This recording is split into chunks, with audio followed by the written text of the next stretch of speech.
Alfonso Noula, maman est là, bel bonjour, bel bonsoir, puisque vous nous suivez sur cette télé Antique, qui est une télévision de proximité, qui est une télévision qui vous donne la parole également, et qui reçoit, cette télé reçoit bien sûr les gens d'outre-mer et d'ailleurs. Alors nous, on est avec FVM France. Ça en fait? Ben ça va Alfonso, qui a profité de l'antenne de Télantis, souhaiter un bel bonjour à tout le monde, hein, tout le monde de la diaspora, qui nous aussi, qui nous à New York, qui nous même à Moscou, tout partout. Et puis c'est nous. C'est nous-mêmes. Alors donc, on aimerait connaître France. France, est-ce que tu peux, on peut dire tu, hein, est-ce que tu peux nous dresser ton parcours? C'est compliqué de savoir qui est France, parce qu'il faudrait déjà que je le sache un peu plus. Et j'ai l'impression chaque jour de me redécouvrir. Alors, France, c'est France Vigée-Murat. Donc, on va dire ça comme ça. Je suis né à la Martinique. J'habitais Fourachot au Lamentin pendant mes 12-13 premières années. Je pense que un peu les meilleures années de ma vie. C'était comment cette période-là? Ah, magique. Magique. Magique. Magique. J'ai des bons souvenirs de mon enfance. Mon enfance, c'est un côté un peu merveilleux quand les choses sont un peu compliquées dans ma vie. Et je repense à mon enfance, tout ce qu'on a pu faire, aller chasser de l'eau ensemble, aller faire un mab, à Bef-Bray. Alors, c'est vrai que les notes café, ils nous trouvé ça raide. On dit ouais, il va Bef-Bray, chasser de l'eau, machin. Mais avec le recul, effectivement, pour moi, c'était vraiment une partie de plaisir. Et je n'envie pas la jeunesse d'aujourd'hui avec leur PlayStation, leurs trucs, pas du tout. On s'imaginait des univers. Il faut vivre tous les temps. Et on peut vivre avec son temps et vivre dans d'autres temps. Moi, j'ai plutôt tendance à penser on est dans des mondes d'idées. Donc on est aussi dans des mondes de pensée. Donc il y a plusieurs temps dans le temps. Et chacun le sien. On prend celui qui nous convient au moment où ça nous convient, tout simplement. Petit turbulent, non? Ciré. Mais Ciré. Ciré, oui, Ciré, mais tout ça. En même temps, c'est toujours pareil. Les parents étaient Ciré, mais en fait, quand on repense aux choses, en fait, on n'était pas si taquins comme ça. On était curieux, tout simplement. On avait envie de vivre et on était curieux. On avait une soif de découverte, ce que les parents ne comprenaient pas toujours. Si je transpose ça à maintenant, peut-être qu'on dirait aujourd'hui que j'étais un enfant hyperactif, alors que c'était simplement de la curiosité.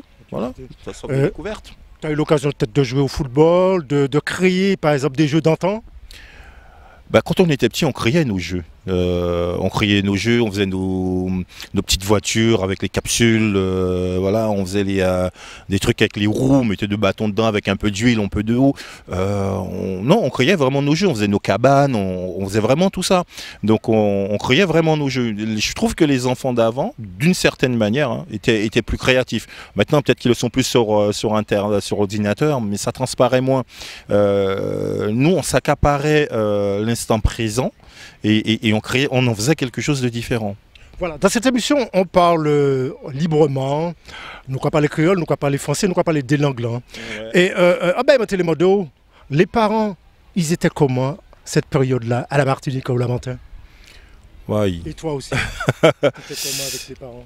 Moi, je suis ciré. Donc forcément, comme on petit bouc ciré, et puis Ross, on va dire ça quand même. Ouais, un petit bout Ross. C'était nul. T'es mieux. Ross, on t'a dit Ross là, t'es petit. Ross, t'es Ross comme il est.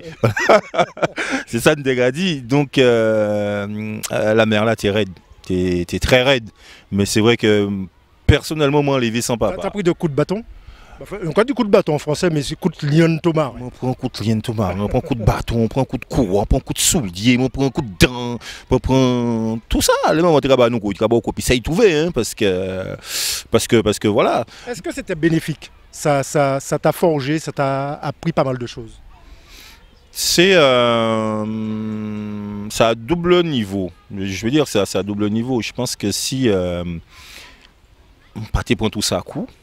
Enfin, non, c'est pas à prendre un coup. Si maman nous partait aussi raide épinou, aussi strict, peut-être qu'on aurait effectivement pu mal tourner parce qu'on était dans un quartier où c'était compliqué. Et quand je regarde un peu en arrière, je vois mes amis d'enfance, ils ont tous fini quasiment toutes, hein, pas toutes, mais l'eau finit en crack, en drogue, la jole, machin, et en alcool. Et je me dis qu'aujourd'hui, mais si.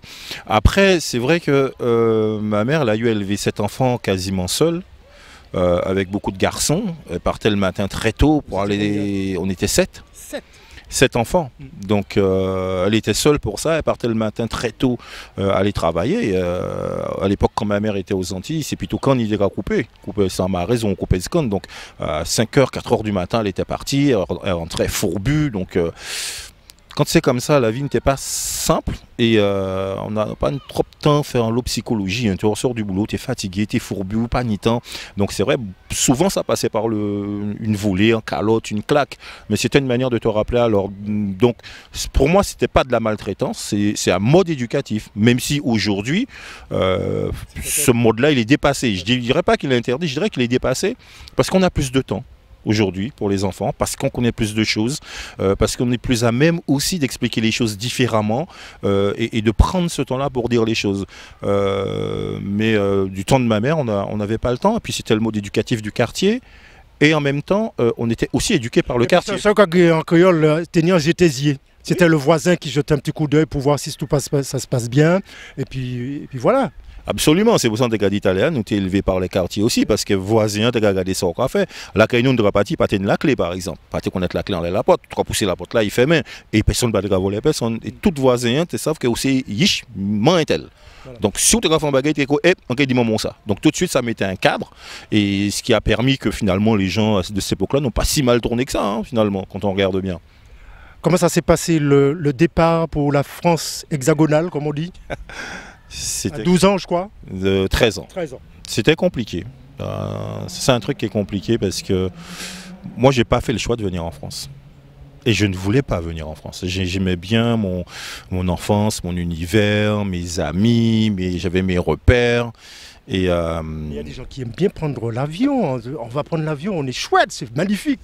Ouais, ça avait un côté magique comme ça, parce que j'avais déjà de la famille en France. Hein, j'avais ma grande sœur avec laquelle j'ai quasiment pas vécu, qui était en France, je crois que j'avais 3-4 mois quand elle est partie, et j'avais en plus 2 aînés. Donc c'est vrai que quand il revenait, quand il y avait M. Saint-Thibon qui a senti la France, il ramenait des choses de la France, des pommes France, des trucs comme ça. Donc ça faisait rêver.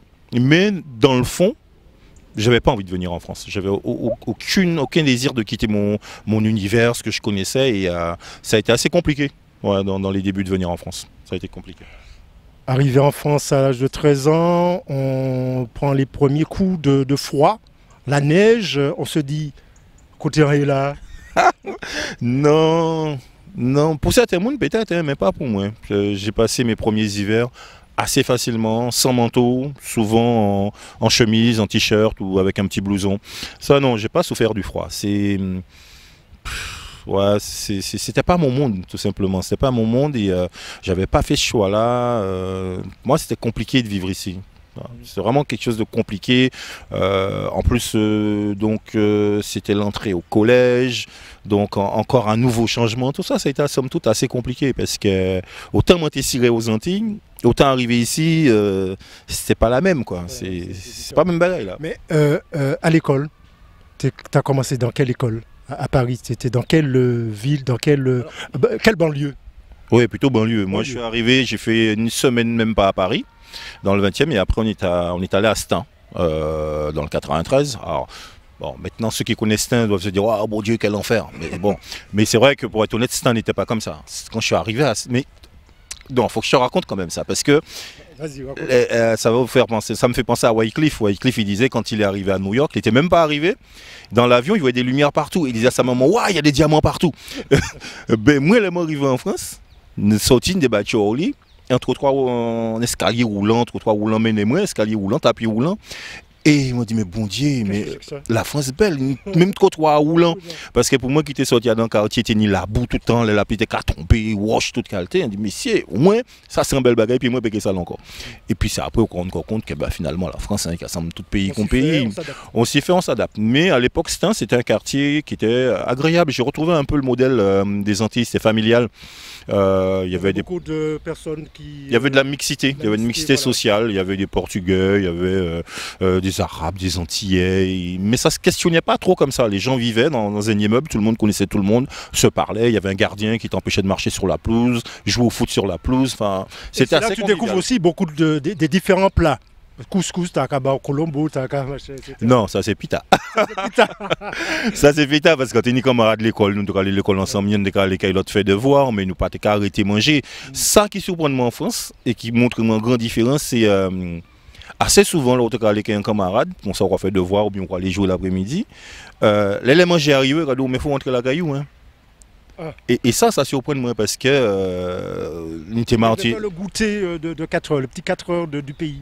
Non, tu rentrais chez toi. C'est-à-dire, je viens chez toi, j'avais un très bon ami qui était en Portugais, Serge Fernandez.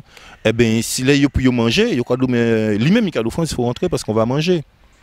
Tu vois, alors qu'aux Antilles, tu es habitué, bon, ben, cinéma ou là, nous, comme nous étions mangé, tout le monde a mangé, une assiette de plus ou de moins, ça ne fait pas la différence. Et ça, c'est vraiment quelque chose qui m'avait marqué à l'époque, les mots arrivés en France. Et c'est ça qui était des bagailles comme ça, qui était plus déranger moi, parce que, en même temps, où tu es plus tout le monde, mais en même temps, ben, là, quand même tu es cloisonné, hein, malgré tout. Mais bon, voilà, mais après, c'est plus par rapport à moi-même. C'est bon, moi, pas tant vivre ici, et puis comme moi, t'es rosse, donc moi, t'es les viré en pays, moi. Donc, l'école t'es raide parce que moi, pas t'es là apprendre, moi, t'es les viré, et moi, mis en tête, moi, si moi, pas apprendre, moi, foutais bordel, ben, peut-être que je vais moi Martinique, mais moi, t'es plus rosse qui moi, et pas vraiment pièce côté. Voilà. 13 ans, l'inscription scolaire, comment ça se passe? Tu es à quelle école? Ah mais ça s'est fait avant même que je vienne, puisque ma grande sœur, oui, j'ai une grande sœur qui était ici depuis peut-être 20 ans, donc elle a fait toutes les démarches. D'ailleurs, c'est aussi elle qui nous a fait venir ici, puisque effectivement la situation économique de ma mère n'était pas non plus extraordinaire. Donc venir ici, c'était aussi un facteur de promotion sociale, avoir un accès à un meilleur emploi, un meilleur salaire, donc de meilleures conditions de vie, de meilleures conditions de réussite scolaire pour les enfants. Donc ça, là-dessus, ça s'entend.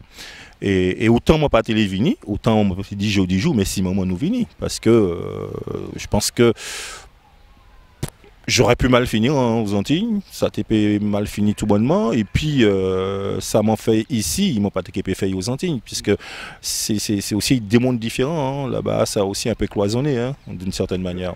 Le collège, les amis, les têtes, comment sa situation, comment tu t'es trouvé? Moi, je n'aime pas le collège. Moi, pas aimé l'école. Pas aimé l'école. Pas aimé ça du tout. Mais ils disent ça. J'ai appris que tu as pas mal de diplômes quand même. Ouais, mais bon. Non, au départ, moi, pas aimé l'école. Parce que, comme tu dis, moi, c'est pas très intéressé. Moi, pour moi, l'école, c'était mettre l'école en péril, c'était virer. Donc voilà, donc ça n'a pas marché. Mais du coup, m'en prend l'orita. Et puis, à un moment donné, là, pas qu'à voir l'intérêt différents bagailles. Tu prends pas de plaisir, tu vois pas ce que ça peut t'apporter, donc tu crois bâcler ça. Donc l'école, honnêtement, ça a été compliqué, j'ai bâclé l'école. Clairement, j'ai bâclé l'école pendant... Alors, pour être très honnête, on fait quoi? On fait 6e, 5e, voilà. Ça t'est plus ou moins qu'à aller, mais pas trop. Après, comment on peut investir l'école? Ben, vous voyez moi dans le lycée technique professionnel à Aubervilliers, aux 4 chemins. Jean-Pierre Timbaud, pour ne pas le nommer, j'ai dû faire 6 mois la première année en mécanique générale, donc ça ne m'intéressait pas trop. Deuxième année, il ouvrier moins en chaudronnerie, donc tu as fait tout le monde de faire 15 jours, et puis il m'a laissé ça tomber, et puis du coup, moi, j'ai allé à l'école. Voilà. Et après, c'est après que les choses, on reprend les choses parce qu'on fait le lien avec la réalité, puisqu'à un moment donné, on a grandi et le réel te rattrape. Voilà, il faut travailler, il faut vivre, il faut s'organiser. Le monde professionnel, c'est autre chose que ce qu'on se raconte en fait. Il faut dire que tu écris des textes, pas mal de textes. Est-ce qu'on peut dire que j'ai affaire là à un poète ou un slammer? Ni l'un ni l'autre. Je suis ni poète, ni slammer. Je ne suis pas un écrivain non plus, bien que j'ai une fille qui est écrivaine, hein, qui a publié un bouquin. Je ne suis pas un marqueur de parole, comme dirait Chamoiseau. Non, sur ce que j'ai fait, le produit Tu es en main, c'est j'ai posé des émotions. J'ai posé des émotions sur une feuille de papier. Voilà. En fait, je fais ça depuis très très longtemps. C'est bien, Raphaël, depuis mon tout petit. Écrit parce que, comment tu as l'autre là, il ne peut pas dire. Alors, les moins très très enragé. Dans tes pigeons, des fois, on les goûts meilleurs monde. Ça te défouler moins. Bon, il peut être gellement à l'eau. Hein. Ah ouais, j'ai pris des belles raclées, mais malgré tout, c'est pas. Ça exprime la rage, ça n'exprime pas ce qu'on a au fond de soi. Donc oui, je commençais à écrire très tôt, donc des choses que je déchirais parce que pour moi il fallait pas que les gens le lisent. Et puis à un moment donné qu'on a même de plus assumer les choses, oui, on écrit ses émotions. Puis c'est même conseillé d'écrire quand on est en colère, quand ça va pas, quand tu as eu des difficultés. On prend une feuille de papier, écrire, on se lâche, c'est une bonne thérapie. Ouais, c'est une thérapie. D'une certaine manière, c'est une thérapie et c'est aussi écrire, c'est mettre de la distance entre soi et ses émotions. Parce que quand tu parles, c'est de l'instantané, c'est du spontané. Voilà, ça sort. Il faut que ça sorte. On se lâche. Voilà, on se lâche. Il faut y sortir, ou enrager, ou enrager de la colère, tout ce que tu veux, ça sort. Alors que quand tu écris, ça te demande une certaine distance. C'est-à-dire que tu mets des choses, tes émotions à distance, et ça te permet de prendre un petit peu de hauteur comme ça et de regarder un peu tes émotions. Et c'est en ça que c'est intéressant à écrire parce que du coup, une fois que c'est posé, tu peux le prendre, tu peux le relire et des fois c'est surprenant. Tu regardes, tu te dis mais non, c'est pas moi ça. Alors, soit des fois tu es ravi, tu dis oh là, je peux faire un truc comme ça, c'est génial. Et des fois ça te fait peur d'éprouver de telles émotions. Ça peut être de la colère, ça peut être pas de la haine parce que bon, il y a pas de ça, mais en tout cas, c'est une thérapie et c'est aussi des choses que moi j'ai pu utiliser dans mon travail puisque je suis éducateur. Ouais. Justement, on va revenir là-dessus sur ton CD.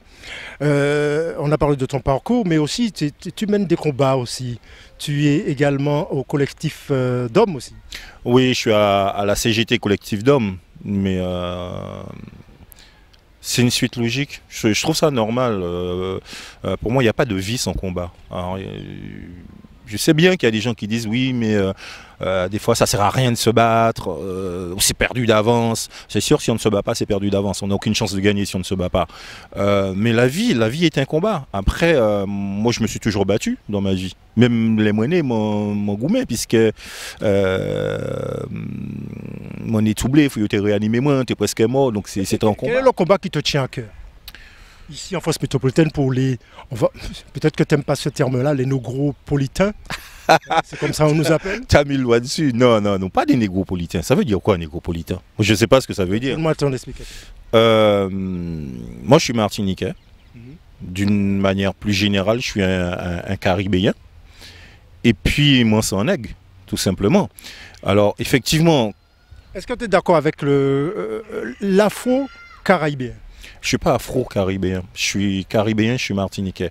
Je ne suis pas afro-descendant, si c'est à ça à quoi tu fais allusion. Pourquoi? Je vais expliquer.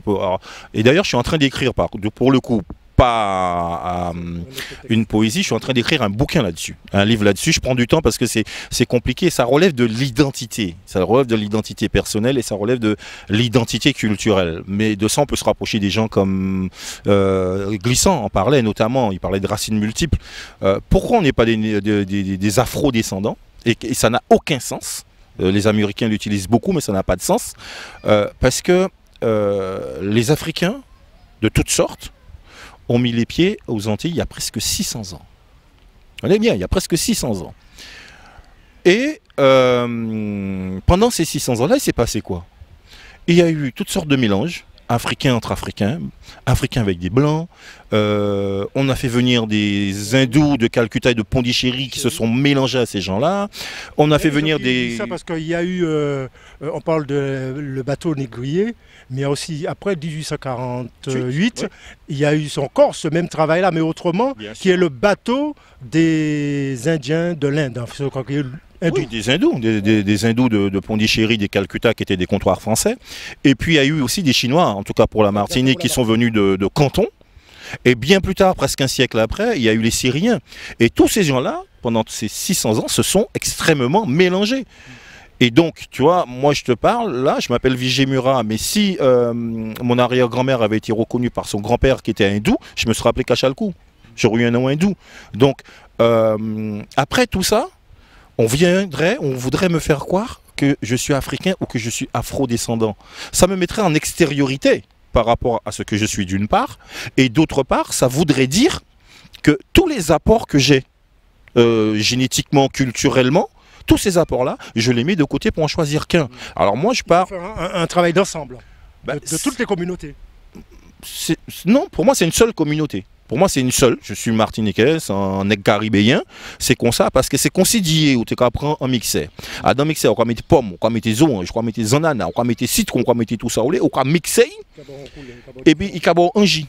Mais J qui sortit, c'est pas plus J pomme, ni qui J canne, qui J orange, qui J cerise. C'est un J différent. Donc, moi, j'aime cette espèce de métaphore. Hein. Oui, mais c'est la réalité. Je suis pas un occidental, je suis pas un africain, je suis pas un asiatique.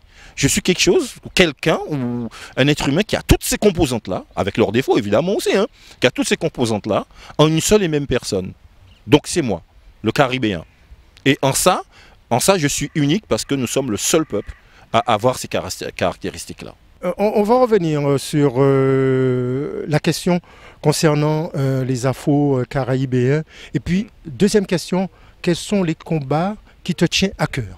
Bah, ça, c'est un combat qui me tient à cœur, hein, mais on en reviendra. Mais d'une manière générale, ce qui me tient à cœur, c'est une question de survie, je crois.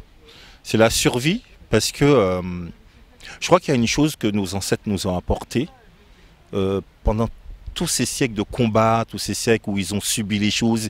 Ils n'ont jamais renoncé à la vie. Ils n'ont jamais renoncé à être des humains. Souvent, nous avons utilisé les tchembéred. On dit, ouais, ça fait, mais on ne lui donne pas toute sa portée au tchembéred. Et si on faisait une transposition psychologique, ça s'appellerait de la résilience. Comment il s'appelle ce type qui en parle beaucoup? Il y a un grand psychologue qui passe à la télé qui en parle beaucoup. Quand j'aurai le nom, je te le redonnerai. Nous sommes des résilients et nos ancêtres nous ont transmis cette capacité de résister. Et quand on pense à leur combat, ce sont des gens qui se sont battus toute leur vie et qui avaient foi en la vie en se disant peut-être que je ne verrai jamais la liberté, mais je me bats, je fais des enfants pour qu'un jour ils parlent de moi, ils parlent de ce combat, de ce désir de vivre et de liberté. Aujourd'hui, les Martiniquais, on est quoi? Même pas 400 000. Même pas 400 000. On parle beaucoup des Martiniquais ou des Guadeloupéens, des Antillais de manière générale, mais on n'est que 400 000 personnes. On n'est même pas 1 million Martiniquais et Guadeloupéens réunis. Et on doit se battre pour continuer d'exister. Parce que si tu prends ça à l'échelle de la France c'est 70 millions de personnes. Donc on est à peine une goutte d'eau. Donc il faut qu'on se batte pour faire valoir notre culture. Est-ce que ce combat-là est mené par... Et puis est-ce qu'il y a une compréhension là-dessus? Parce qu'il y a des gens qui mènent des combats ici. On a l'impression que, je ne vais pas faire cet exemple-là, prendre ça comme exemple. Quand il s'agit de braie manger, on dit ça souvent, quand il s'agit d'un grand spectacle, il y a beaucoup de monde. Et quand il s'agit de mener un combat pour nous-mêmes, on a l'impression nous quand des... Nous avons venir dans... Mais c'est pas un bail pour stigmatiser, c'est... faut faire constat là et oui non c'est pas où on a stigmatisé mais le monde comme ça pas ni longtemps là j'étais au collectif d'hommes et on a ramené sur la table l'histoire de Kassav qui a 90 000 personnes etc. Oui c'est bien, moi je suis content que Kassav puisse amener 80 000 120 000 200 000 monde s'il le faut. Ils ont travaillé pour ça. Ils ont travaillé pour ça, ils ont mérité et puis Kassav c'est nous, c'est aussi nous, c'est nous d'une autre manière mais c'est nous. Et je faisais remarquer à ces gens, mais quand Kassav passe au Zénith, Kassav passe 1 an, 2 ans à faire la promo de son truc, à faire la publicité de son truc. Donc les gens ne viennent pas comme ça. Donc lorsqu'on veut mener une action, ça prend du temps. Faut travailler, faut aller voir les gens, faut leur expliquer. S'ils ne viennent pas à nous, on a à nous rapprocher d'eux. Kassav n'est pas venu comme ça au sommet tout d'un coup. Hein. Kassav, c'est plus de 30 ans de lutte. Moi, je me rappelle des premiers CD. Pour un mot politique, il faut être en campagne, quoi. Il faut aller dans les marchés, dans les supermarchés, tout ça. Oui, il faut être en campagne tout le temps en permanence. Il faut démarcher les gens, il faut aller les voir, il faut leur expliquer la démarche, le pourquoi, le comment. Parce qu'on n'est pas... on vient pas d'une culture ou d'un peuple de combat. Nous sommes un peuple des résistants, des résilients, mais pas forcément d'attaque. Et donc, il faut expliquer les gens pourquoi on se bat et comment. Et se battre, ça ne veut pas dire aller tuer des gens, ça ne veut pas dire ça. Mais on n'a pas ce choix-là. On doit avoir une démarche à la fois militante, mais à la fois entre guillemets,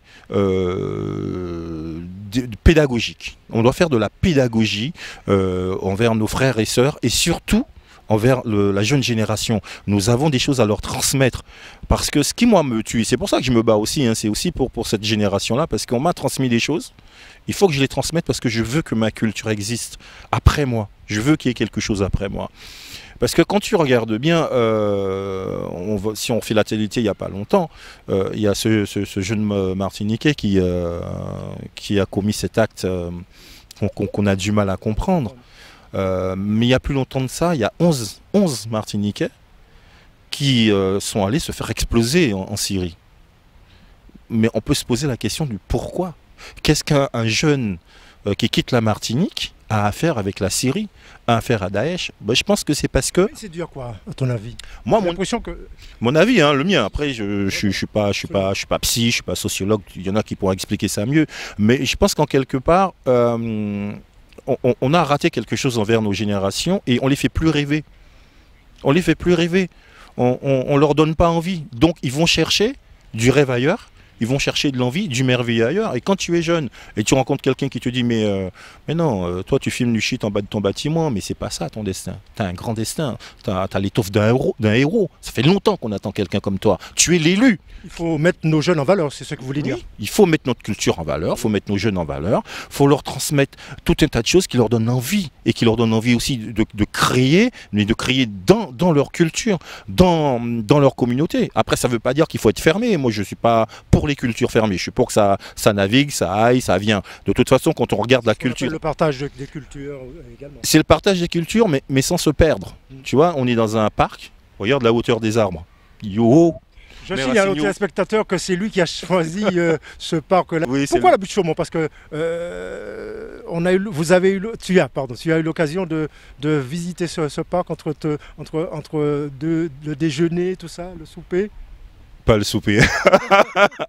Non, ça m'est arrivé de venir souvent dans ce parc-là. Moi, je trouve que c'est un très beau parc. Il y a de l'eau, il y a une cascade, il y a de super beaux arbres, il y a des montagnes. Ça me rappelle. On est dans le 19e. Hein. Oui, on est dans le 19e, mais ça me rappelle mon pays. Il y a plein de roches, il y a plein de montagnes. C'est aussi ça, le caractère antillais. C'est nous pas un caractère plate. Nous qu'à monter, nous qu'à descendre, nous qu'à aimer, nous qu'à crier. Il y a de la vie, c'est intense. Et puis, nous, dans le parc-là, parce que quand on fait le tour, on voit les gens qui sont allongés, ils ont fait anti-lecture. Est-ce qu'il y a des auteurs qui te tiennent à cœur? Ah, j'en ai énormément. Moi, j'ai été un grand lecteur. Caribéen, Glissant. Et Édouard Glissant. Parce que Glissant, ce site particulier pour moi, c'est quelqu'un qui produit de la pensée et qui te fait produire de la pensée. Alors je sais pas si c'est clair, mais Glissant, extrêmement compliqué à rentrer dedans, mais il t'apporte pas des choses toutes faites. Il t'emmène dans son cheminement, il t'emmène dans sa réflexion avec ses allers-retours, ses erreurs, ses égarements, et il t'oblige à penser à partir de ce qu'il dit. Donc, en quelque part, tu arrives à penser presque en même temps que Glissant et à cheminer dans sa pensée. Et quand tu as fini, tu te poses et toi-même tu te remets à penser. C'est en ça que j'aime Glissant. Je trouve ça super intéressant. Après, il y a Confiant, évidemment. Il y a Chamoiseau, Raphaël Confiant, oui, il y a Chamoiseau. Marie Scondé dans une moindre mesure. La Guadeloupe, Césaire pas trop. Je ne suis pas trop Césaire. On peut savoir les raisons? Ça t'accroche pas? Pourtant, tu viens de dire que les textes de Glissant, c'est très difficile. Césaire aussi. C'est pas la même chose. C'est pas la même chose. Césaire t'amène à penser. Pour moi, Glissant, c'est quelqu'un qui t'amène à penser. Donc tu penses déjà à partir de ce qu'il dit, mais une fois que tu as fini avec Glissant et sa pensée, tu continues à produire de la pensée. Il te met dans une démarche de réflexion. Césaire, à mon avis, t'amène une pensée toute faite, mais dont tu ne peux pas te saisir. C'est la pensée de Césaire. Voilà, c'est sa pensée et elle n'est pas mise là comme quelque chose dans lequel tu pourrais puiser. La différence, c'est que Césaire il était homme politique aussi, alors que Glissant, non? Oui, mais ça joue pas un rôle. Non, je crois pas. Je crois que Césaire est comme ça. Il est dans son monde. La preuve, c'est que, enfin, à mon sens, c'est, je suis pas un critique littéraire, hein, mais la philosophie, la pensée de Césaire, elle n'est pas faite pour les Martiniquais, elle est faite pour l'extérieur, elle est faite pour les Africains, elle est faite pour tout un tas de monde, mais elle n'est pas faite pour nous. Je pense que la philosophie, après, je serais content qu'on me contredise, hein. parce que c'est ça, mais On aura d'autres invités. dans la discussion, c'est ce que j'aime, c'est pour ça que j'écris aussi, c'est qu'on m'amène la contradiction, qu'on m'amène d'autres idées, et que j'y réfléchisse à partir de ça. Moi, je ne suis pas dogmatique, voilà, mais je pense que la pensée de Césaire, c'est ça. C'est-à-dire que sa philosophie, elle ne nous appartient pas, elle appartient à d'autres, et elle n'a pas imprégné la Martinique. J'aurais apprécié que Césaire descende. Je pense qu'il faut aller, il faut aller quand même au-delà, pas que pour la Martinique, il faut se faire connaître ailleurs, parce qu'il était connu aussi. Il faut se faire connaître d'abord chez soi. On aurait aimé avoir un Césaire qui descende au niveau du peuple martiniquais et qui le ramène vers le haut. Qui l'amène à cheminer, à penser avec lui, à grandir avec lui. Et Césaire, il a grandi tout seul, il nous a laissé en bas. Alors, il fait sa IP, qu'on ITP peut-être aussi, hein, c'est facile de critiquer après coup, mais être grand à l'extérieur, encore une fois, on serait 120 millions d'individus, moi ça ne me poserait pas de problème. On n'est que 350 000, 400 000 monde maximum, donc on a besoin aussi de gens qui nous aident à nous penser, penser PAN, parce que toute la problématique esclavagiste, etc., à nous penser, à soigner nos bobos, nos plaies, nos maux, pour nous penser, nous, PEN. Et on aurait eu besoin de ces gens-là. Et c'est ce que fait un Glissant, c'est ce que fait un Chamoiseau, c'est ce que un Raphaël Confiance, c'est ce que fait Fritz Gracchus. Beaucoup de gens ne connaissent pas Fritz Gracchus, le Guadeloupéen, mais je vous invite à lire Fritz Gracchus dans Les lieux de la mer. On aurait eu besoin de ces gens-là. Et on en a toujours besoin, parce qu'on n'est pas sorti de nos traumatismes. Il y a eu Simone Schwarzbart en Guadeloupe aussi. Qu'est-ce que tu en pensais? Il y a eu Simone Schwarzbart, il y a eu son mari qui était aussi intéressant. J'oublie le prénom de son mari, mais il y a eu son mari qui est intéressant. Ouais, il y a plein de gens en Guadeloupe qui sont intéressants, hein, de toute façon. Mais on a eu... aussi. Oui, Pépin, Ernest Pépin, absolument. Oui, et après, il y a France Fanon, pas n'oublier France Fanon. Je me suis nourri aussi de Malcolm X, de Huey Newton, de Webbs Dubois, de Toni Morrison, qui est mort il y a pas si longtemps. Tous ces gens-là m'ont nourri, mais à la limite, je pourrais trouver une feuille de papier par terre, prenne et ligne, parce que tout est apprentissage. Voilà. Et pourquoi je dis faut revenir à nous, parce que il faut s'enraciner profondément dans ce qu'on est, pour pouvoir s'ouvrir sur le monde sans peur de se perdre. L'arbre, il fait 10 mètres de haut, mais ses racines sont profondément ancrées. Donc il peut toucher la ligne, il peut que jamais pas dit, puisqu'il racine en fontaine.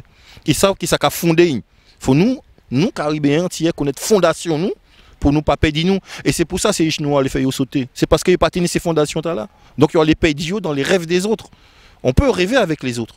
Est-ce que tu penses que rêver dans le rêve de l'autre, c'est pas le nôtre de rêve. Penses-tu qu'on est suffisamment visible dans les médias, dans le paysage audiovisuel français, en hexagone? Non, on l'est pas. Mais on le saura jamais. Mais la question c'est, est-ce que c'est important? C'est la question que je me pose, parce que tu vois, par exemple, tu parlais tout à l'heure de repères. Je ne nous pas de nos repères. Bah, tu vois, si Aimé Césaire avait accepté le prix Nobel de littérature, ce qu'il a refusé par exemple, ça aurait pu être un super repère pour nos écrivains. Tu vois? Parce que un petit pays comme ça, avoir un prix Nobel de littérature, c'est pas rien. C'est énorme. On n'a qu'un seul prix Nobel de littérature, me semble-t-il, dans la Caraïbe, c'est Derek Walcott. Même si Marie Scondé en a eu un, mais c'est un prix Nobel alternatif. Donc je ne sais pas trop bien ce que ça veut dire. On a eu Texaco de Chamoiseau. Oui, Texaco, c'est... Non, c'est un Goncourt. C'est un Goncourt. Ouais, mais c'est intéressant. Mais c'est important d'ailleurs. C'est pas qu'intéressant. C'est important puisqu'on peut se nourrir de ça. Mais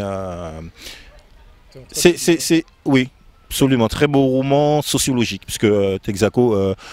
Chamoiseau, c'est un éducateur à l'origine, hein, faut le savoir, et puis après il est devenu un sociologue. Donc il allie roman et sociologie par rapport à Lanville, ce qu'il appelle Lanville, la création de Fort-de-France, après le cyclone, tous ces gens qui sont descendus. Donc ça super intéressant. Mais pour revenir à ta question, c'est qu'est-ce qu'on fait de la visibilité? Être visible, pour quoi faire? Parce que de toute façon, vu notre couleur, on est visible, hein, si on s'arrête qu'à ça. Mais tu vois, on a eu Roselmack à TF1. D'accord? Tu as eu Roselmack à TF1. Ok. Audrey Pulvar, pas de souci. Mais qu'est-ce que tu fais de ça? Pour moi, c'est l'arbre qui cache la forêt. Parce que pour un Audrey Pulvar, pour un Harry Roselmack, combien d'entre nous n'ont pas la place qu'ils méritent? Combien de portes se ferment dans les grandes écoles pour nous, ou dans les grandes entreprises? Moi, j'ai des expériences de cette chose-là. J'ai une ancienne responsable directe, ma supérieure hiérarchique directe, qui est martiniquaise. Elle n'était pas encore arrivée, qu'elle était déjà ostracisée. C'est-à-dire, ah ouais, mais qu'est-ce qu'elle vient faire la Guada? Oui, pourquoi, machin, faut faire attention qu'ici, c'est pas le club des Iliens. Tu vois ce que je veux dire? Donc, moi, être visible en France, je vois pas forcément l'intérêt. La question, ce serait plutôt... On est quand même envie. Quand on voit, waouh, monsieur qui a parlé la télé, monsieur qui a enseigné, je veux être comme lui. Oui, mais qui c'est qui a parlé la télé, mais pour dire quoi? Pour faire quoi? Qui c'est qui a dit? Qui c'est qui a défendu? Qui c'est qui a mis en avant? Si c'est pour venir à la télé, pour faire le gogo à la télé, moi ça me... Tu parles d'autres métiers aussi. Oui, mais c'est la même chose. Tu vois ce que je veux dire? Bon, prendre l'exemple Bazot, vous peut comprendre, peut-être que tu as dit moins raide et peut-être qu'il a raconté n'importe quoi. C'est possible aussi, hein, mais... Il n'y a pas très longtemps, il y a eu des banderoles et des propos homophobes qui ont été tenus dans les stades en France. Il y a eu des grands débats à l'Assemblée partout. On a pris des mesures tout de suite, disant que s'il y a des propos homophobes, il y a des banderoles homophobes, il faut tout de suite arrêter les matchs. On est d'accord, on l'a tous entendu. Combien d'années, et jusqu'à maintenant encore, il y a des propos racistes envers les Noirs, des cris de singe, des bananes, tout ce qu'on veut sur les stades? Qui, à un moment donné, a pris une décision? Qui a pris une mesure? Tu vois ce que je veux dire? Ben, voilà. Donc, si c'est pour qu'il y ait des gens à la télé, ils sont noirs, parce qu'ils sont noirs, on les met, on dit, ah ben on met un noir à la télé, ça sert à quoi? L'arbre qui cache la forêt. Pour moi, c'est l'arbre qui cache la forêt. Respecte-moi, on est français depuis près de 400 ans, on est français avant plein de gens.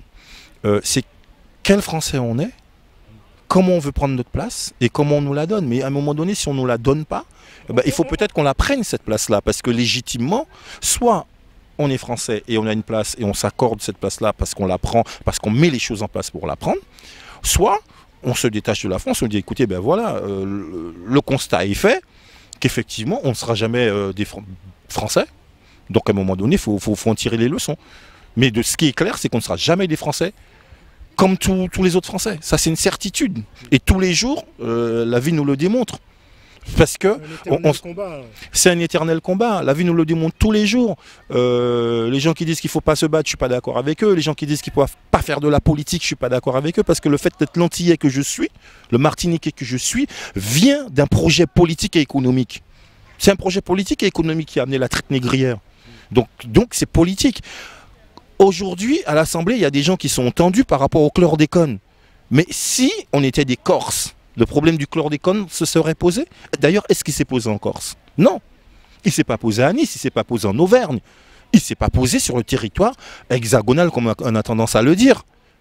Et est-ce que la France aurait eu cette attitude-là? C'est-à-dire que pendant plus de 10 ans, alors que ce produit est interdit, elle le sait, elle continue à le diffuser. Chez nous, on a bu de l'eau chlordéconée, avec toutes les conséquences que ça a. Donc ça pose, en dehors de la question du chlordécone, évidemment, ça pose d'autres questions. Les sargasses, c'est la même. Est-ce qu'il y aurait des sargasses sur la Côte d'Azur? Il n'y aurait pas eu des mesures plus draconiennes qui auront été prises. Et on ne peut pas s'empêcher de ne pas se poser ces questions-là. En tout cas, moi, je ne peux pas m'empêcher de ne pas me la poser. Je me la pose. Je n'ai pas forcément toujours les réponses ou les bonnes réponses, mais il faut quand même qu'on se pose des questions. On dit ça souvent. Que fait la police? Qu'est-ce qu'ils font, nos hommes politiques? Qu'est-ce qu'ils font, nos hommes politiques? Moi, je sais, ça va faire pleurer des gens ou hurler des gens. Moi, bon, peut-être que tu vas même le couper au montage, mais je le dis. Il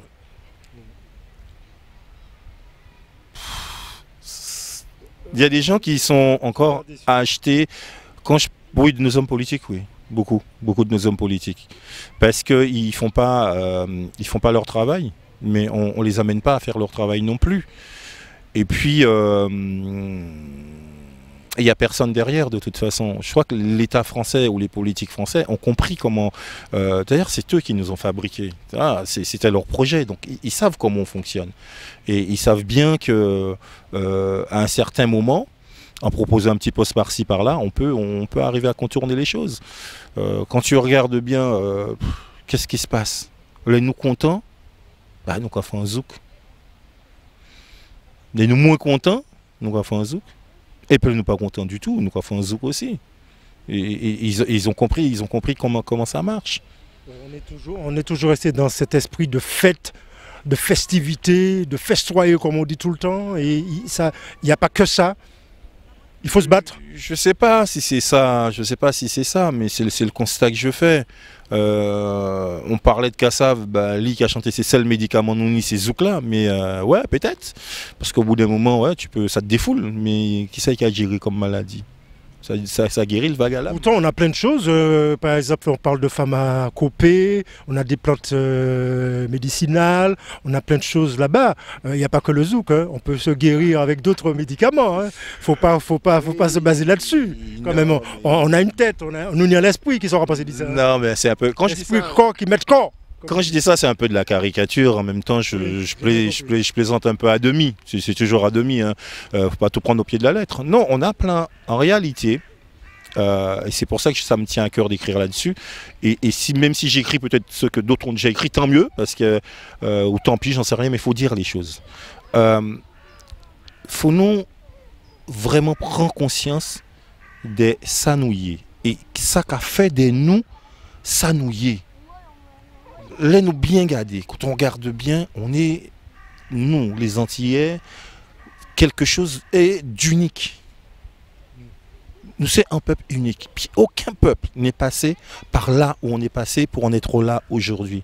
Sauf que nous ne sommes pas forcément en lien avec ça. Et le jour où on aura compris ça, eh ben, on donnera libre cours à toutes nos potentialités. Il faut qu'on arrête de regarder l'autre. Et c'est pour ça que le problème de l'afrocentrisme, c'est de l'afro-descendance, c'est un vrai problème parce que ça nous met en extériorité par rapport à ce qu'on est. Il faut à un moment donné que l'Antillais se referme sur lui-même pour qu'il prenne réellement conscience de ce qu'il est, de ce qui fait de lui ce qu'il est, par quoi il est passé, parce que c'est unique au monde, ça n'existe pas. On est un peuple qui est sorti de rien, du néant, parce que les gens te disent qu'on est des descendants d'esclaves. Mais ça, fondamental, on n'est pas des descendants d'esclaves. Ça n'a aucun sens. Nous sommes des descendants de victimes de la traite négrière et du système esclavagiste. Parce que les esclaves, c'est un statut. On leur a conféré un statut. Et un statut, on hérite d'un statut. Mais on ne descend pas d'un statut. Et le système esclavagiste, comme ça s'appelle, c'est un système. Un système, ça produit des objets. Comme tu prends par exemple les chaînes de montage automobile, c'est un système mécanique. Et tu vois bien, ça produit des objets. Donc un système, ça produit des objets. Et donc nous, on s'est construit aux alentours de ce truc-là. On s'est construit dans les petites failles de ce système-là. Mais ce n'est pas ça qui nous a construit. C'est tout à fait autre chose. Et c'est fondamental de comprendre ça. Et quand on aura compris ça, eh bien effectivement, on prendra conscience qu'on a un pays merveilleux. Parce qu'il y a plein de gens qui viennent de Moscou, qui viennent vivre dans notre pays, et on n'est pas capable d'y vivre. On est capable de produire. En temps Robert, on produisait de l'huile, on produisait du savon, un serein, on produisait tout ce dont on avait besoin pour les médias. Aujourd'hui, il y a des gens qui cherchent à faire de la farine de fruits à pain, qui cherchent à faire des fruits à pain séchés, des paillettes de fruits à pain. On a tout un tas de choses à disposition qu'on ne développe pas parce qu'on est trop tourné vers l'extérieur, parce qu'on a le sentiment que ce qu'on est, que ce qu'on a, ça n'a pas de valeur, ça ne vaut pas le coup. Mais non, c'est tout à fait le contraire. Est-ce que tu penses que la France a peur de parler de ces histoires-là? Et ça dérange. On préfère plus parler de Napoléon, de 1515, que parler de l'esclavage, parler d'autres choses. Je pense que si le monde, et pas que la France, parce que l'esclavage il y a toujours eu de l'esclavage dans le monde. Hein. Faut être très honnête. Ça a toujours existé. Même au Moyen-Âge, l'esclavage existait. Ce qui fait la différence entre ces formes d'esclavage-là et ce qu'on a vécu nous, c'est la déportation. C'est-à-dire qu'on a pris des hommes dans un lieu, on les a transportés dans un autre lieu. Et deux, c'est la tentative de déshumanisation. À un moment donné, on a considéré que ces gens-là n'étaient pas des êtres humains, c'était des biens meubles. Et ça, c'est ça qui fait toute la différence, parce que de l'esclavage, il y en a toujours eu. Qu'est-ce que tu penses des gens qui disent il y a les bienfaits de la colonisation? Ça fait partie de la même chose.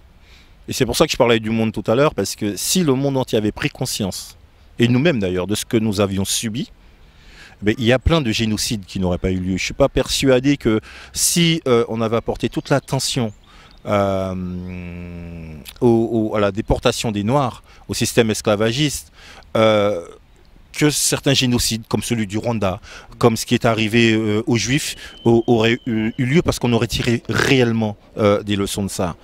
Tout à l'heure, je te disais que j'aimais pas, enfin, c'est pas que j'aimais pas, j'ai du mal un peu avec Aimé Césaire. C'est pas une question d'aimer, mais j'ai du mal. Moi, j'invite tout un chacun à lire le discours du colonialisme d'Aimé Césaire. C'est un discours qu'il a tenu à l'Assemblée nationale en 45-46, si ma mémoire est bonne. Et il dit quoi, Aimé Césaire? Il parlait de département. Oui, mais il dit quoi en préambule dans son introduction? Et c'est très vrai. Il dit, mais en réalité, la France s'est beaucoup plaint de l'occupation allemande, de l'invasion allemande.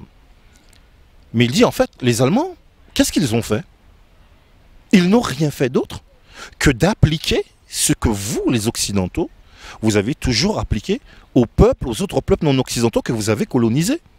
Donc il y a eu des tueries, il y a eu des meurtres, il y a eu des viols, on vous a marché dessus, on a écrasé votre culture, on vous a fait croire que vous étiez des riens, mais c'est exactement ce que vous les Occidentaux, entre autres les Français, vous avez toujours fait, partout où vous êtes passés. Ça a été un bon discours. C'est un excellent discours. C'est un excellent discours et pour le coup, je le remercie de l'avoir tenu devant l'Assemblée nationale. Faut raïcher dit d'un blanc. Et c'est un excellent discours. Et en réalité, c'est ça. Si la colonisation était une bonne chose, une excellente chose, bah bon Dieu, pourquoi les Français ont refusé la colonisation allemande? Qui se pose cette question-là. Pourquoi ils ont refusé la colonisation allemande? Puisque les nazis amenaient des bonnes choses, ils amenaient des bienfaits. Pourquoi ils l'ont refusé? Tout simplement ça. Alors, on va dire deux petits mots sur le congé bonifié, parce que je t'ai vu sur le congé bonifié, on s'est connus comme ça d'ailleurs, mais on en est où là? C'est compliqué. Hein. C'est compliqué les congés bonifiés parce que, alors au niveau de la CGT d'hommes, on a eu une réunion où on s'était dit quand même, alors du coup, ce que le gouvernement propose, peut-être partir de là, il y a eu une réunion avec Madame Girardin. Alors, il en est sorti que le gouvernement propose, et arc-bouté en tout cas, sur un mois, il n'en démord pas, un mois tous les 2 ans, mais avec l'indice boniciaire des 40%. Voilà, pour l'instant c'est ce qu'ils proposent. Mais ils ne veulent pas statuer sur les IMM, les intérêts matériaux et moraux. Et puis, il reste la question prioritaire de constitutionnalité, puisqu'il faut savoir que alors, si effectivement pour les Français d'outre-mer qui travaillent en France, qui ont des congés bonifiés vers leur pays d'origine, enfin leur département d'origine pour être précis, comment dire, la réforme s'appliquera. Pour les Français travaillant en outre-mer et qui prendraient leur congé bonifié dans l'Hexagone, il n'y aura pas de réforme. Donc ça veut dire qu'ils continueront à bénéficier de 2 mois, de leur prime de vie chère, enfin de tout. Je sens déjà la réponse. Vous n'êtes pas d'accord? Mais non, nous ne sommes pas d'accord. Les différents... Et c'est pour ça qu'on posait une question prioritaire de constitutionnalité, puisque on se dit, est-ce qu'un décret peut être discriminatoire? C'est comment on peut penser que, alors, si on dit les choses clairement, on peut dire là, clairement, les Blancs qui vont travailler là-bas, dans les administrations là-bas, quand ils reviennent ici, ils ont 2 mois avec tout ce qui va avec par rapport au congé bonifié, et nous, on nous fait une réforme où on n'a que les minima. Donc c'est discriminatoire. Si réforme doit y avoir, elle devrait avoir lieu dans les mêmes termes pour tout le monde. Et donc, c'est ce que nous réclamons dans un premier temps. Mais ce que nous voulons aussi intégrer dans le débat, ce que vous nous mettre aussi dans la discussion, c'est que les raisons qui nous ont amenés ici sont les mêmes raisons qui ont fait qu'on a fait des enfants ici. Donc nos enfants, travaillant dans une administration, devraient pouvoir bénéficier des congés bonifiés. Or, actuellement, ce n'est pas le cas, puisqu'effectivement, il y a les critères. Là, ces fameux critères qu'on nous bassine à longueur de journée. Et le but, effectivement, c'est de supprimer à terme les congés bonifiés. Alors, si on pousse un peu plus loin que la question des congés bonifiés, il y a... Pour les critères, il y en aura combien? Vous visez combien de critères? Les critères, il y en a, à chaque fois ça se surajoute, parce que chaque collectivité territoriale met sa couche. Et ce qu'on dit, c'est qu'il faudrait qu'on se mette autour d'une table et qu'on définisse une bonne fois pour toutes des critères qui soient valables pour toutes les collectivités. Après, nous, on a des idées, mais il faudrait que tous se mettent autour de cette table et qu'on discute de ça et qu'on se mette d'accord, tout simplement. Mais ça va être pas que la naissance d'un homme. Moi, je pense que l'origine compte aussi. Je pense que les intérêts, il ne faudrait pas qu'ils soient matériels et moraux, mais l'un ou l'autre. Tout simplement. Et puis le simple fait de travailler dans l'administration et d'avoir des parents aux Antilles et d'aller aux Antilles régulièrement devrait le permettre. Parce que, encore une fois, mes enfants sont nés ici parce que ma mère un jour est venue travailler ici. Tout simplement. Si pas t'es venu et encore et que la France, on revient sur l'État français, il faut bien que les gens comprennent. Hein, nous, on n'a pas de problème avec les Français. On a un problème avec l'État français et la manière dont l'État français nous considère. Et entre autres, actuellement, M. Macron, qui a cette faculté rare à cliver, à diviser les différentes composantes de la population française. Parce que ça a échappé à personne, on n'est pas tous français de la même manière. Un Picard, c'est pas un Normand, un Basque, c'est pas un Corse, donc un Antillais, c'est la même. Mais il n'empêche que nous avons grand ensemble. Pas mal de choses, j'aimerais revenir là-dessus. On dit que l'outre-mer coûte cher à la France. Est-ce vrai? Est-ce que tu peux nous en parler? Moi, je ne suis pas économiste. Mais j'ai des amis qui peuvent faire ça très bien et qui l'ont fait, hein, qui ont chiffré ce que l'outre-mer rapporte à la France. Mais pour moi, il ne faut pas prendre le problème par ce bout-là. Parce que grâce à l'outre-mer, la France a le deuxième espace maritime au monde. Mais ce n'est pas que le deuxième espace maritime au monde. C'est que ça lui permet de voyager et d'être sur tous les continents. Ça lui permet d'avoir une pharmacopée extraordinaire. Ça lui permet d'avoir une richesse culturelle, une richesse en phytosanitaire. Toutes ces choses-là qu'elle n'aurait pas si effectivement il n'y avait pas l'outre-mer. Et même en ayant ça, elle ne s'est pas utilisée parce qu'il faut savoir, pour ceux qui ne le savent pas... même au niveau de la langue française. Oui, au niveau de la langue, au niveau de la francophonie, puisqu'on parle beaucoup de la francophonie, une langue c'est un vecteur de culture par excellence. C'est par la langue que passe la culture, que passent les valeurs, que passe l'histoire. Et ça, la France essaie d'utiliser dans toutes ces régions-là. Mais combien coûte la Corse à la France? Combien coûte Nice à la France? Combien coûte la région PACA à la France? Combien coûte Neuilly-sur-Marne, Neuilly-sur-Seine à la France? Combien coûte le 15e arrondissement à la France? On ne se pose jamais cette question-là. Donc pourquoi faudrait-il se la poser? Vous voulez dire parce que c'est des Noirs? Ah, moi j'ai pas dit, hein. Moi je pose des questions. Pour le coup là, effectivement, moi je pose des questions. Après chacun se fera sa réponse à elle. Moi je pose des questions. Pourquoi à un moment donné on se dit pas mais combien coûte Neuilly-sur-Seine à la France? Ça doit coûter quelque chose. On ne se pose pas la question. Donc pourquoi on devrait se la poser là? Mais je ne vois pas. Après, quand il s'agit, il y a quelques décennies de ça, d'aller défendre la France, la mère patrie, on ne s'est pas posé la question de savoir si c'était des vrais Français, si ça allait coûter cher ou pas coûter cher. L'impôt du sang, on l'a payé à ce titre. Il y a 11 Martiniquais qui sont morts dans les chambres à gaz. Ils n'avaient jamais vu de nazis en Martinique. Hein. Mais ils ont traversé le canal de la Dominique à leur péril. Alors risque et péril, entre les bateaux de l'amiral Robert qui naviguaient, qui leur tiraient dessus et les requins, pour arriver à la Dominique, pour prendre un avion, pour aller en Angleterre, défendre la mère patrie. Vous avez vu le reportage concernant les dissidents avec Eusanne Palcy? J'ai vu... T'en penses quoi? Oui, je l'ai vu, c'est un très beau reportage. Ça rentre dans le cadre Oui, ça rentre dans le cadre de tout ça, mais ce qui me dérange, tu vois, tout à l'heure tu parlais de visibilité, ce qui me dérange, c'est que dans ce pays, on fait comme si un certain nombre de problèmes, c'était le problème que d'une partie. Moi, cette partie-là, ça fait partie de l'histoire de France.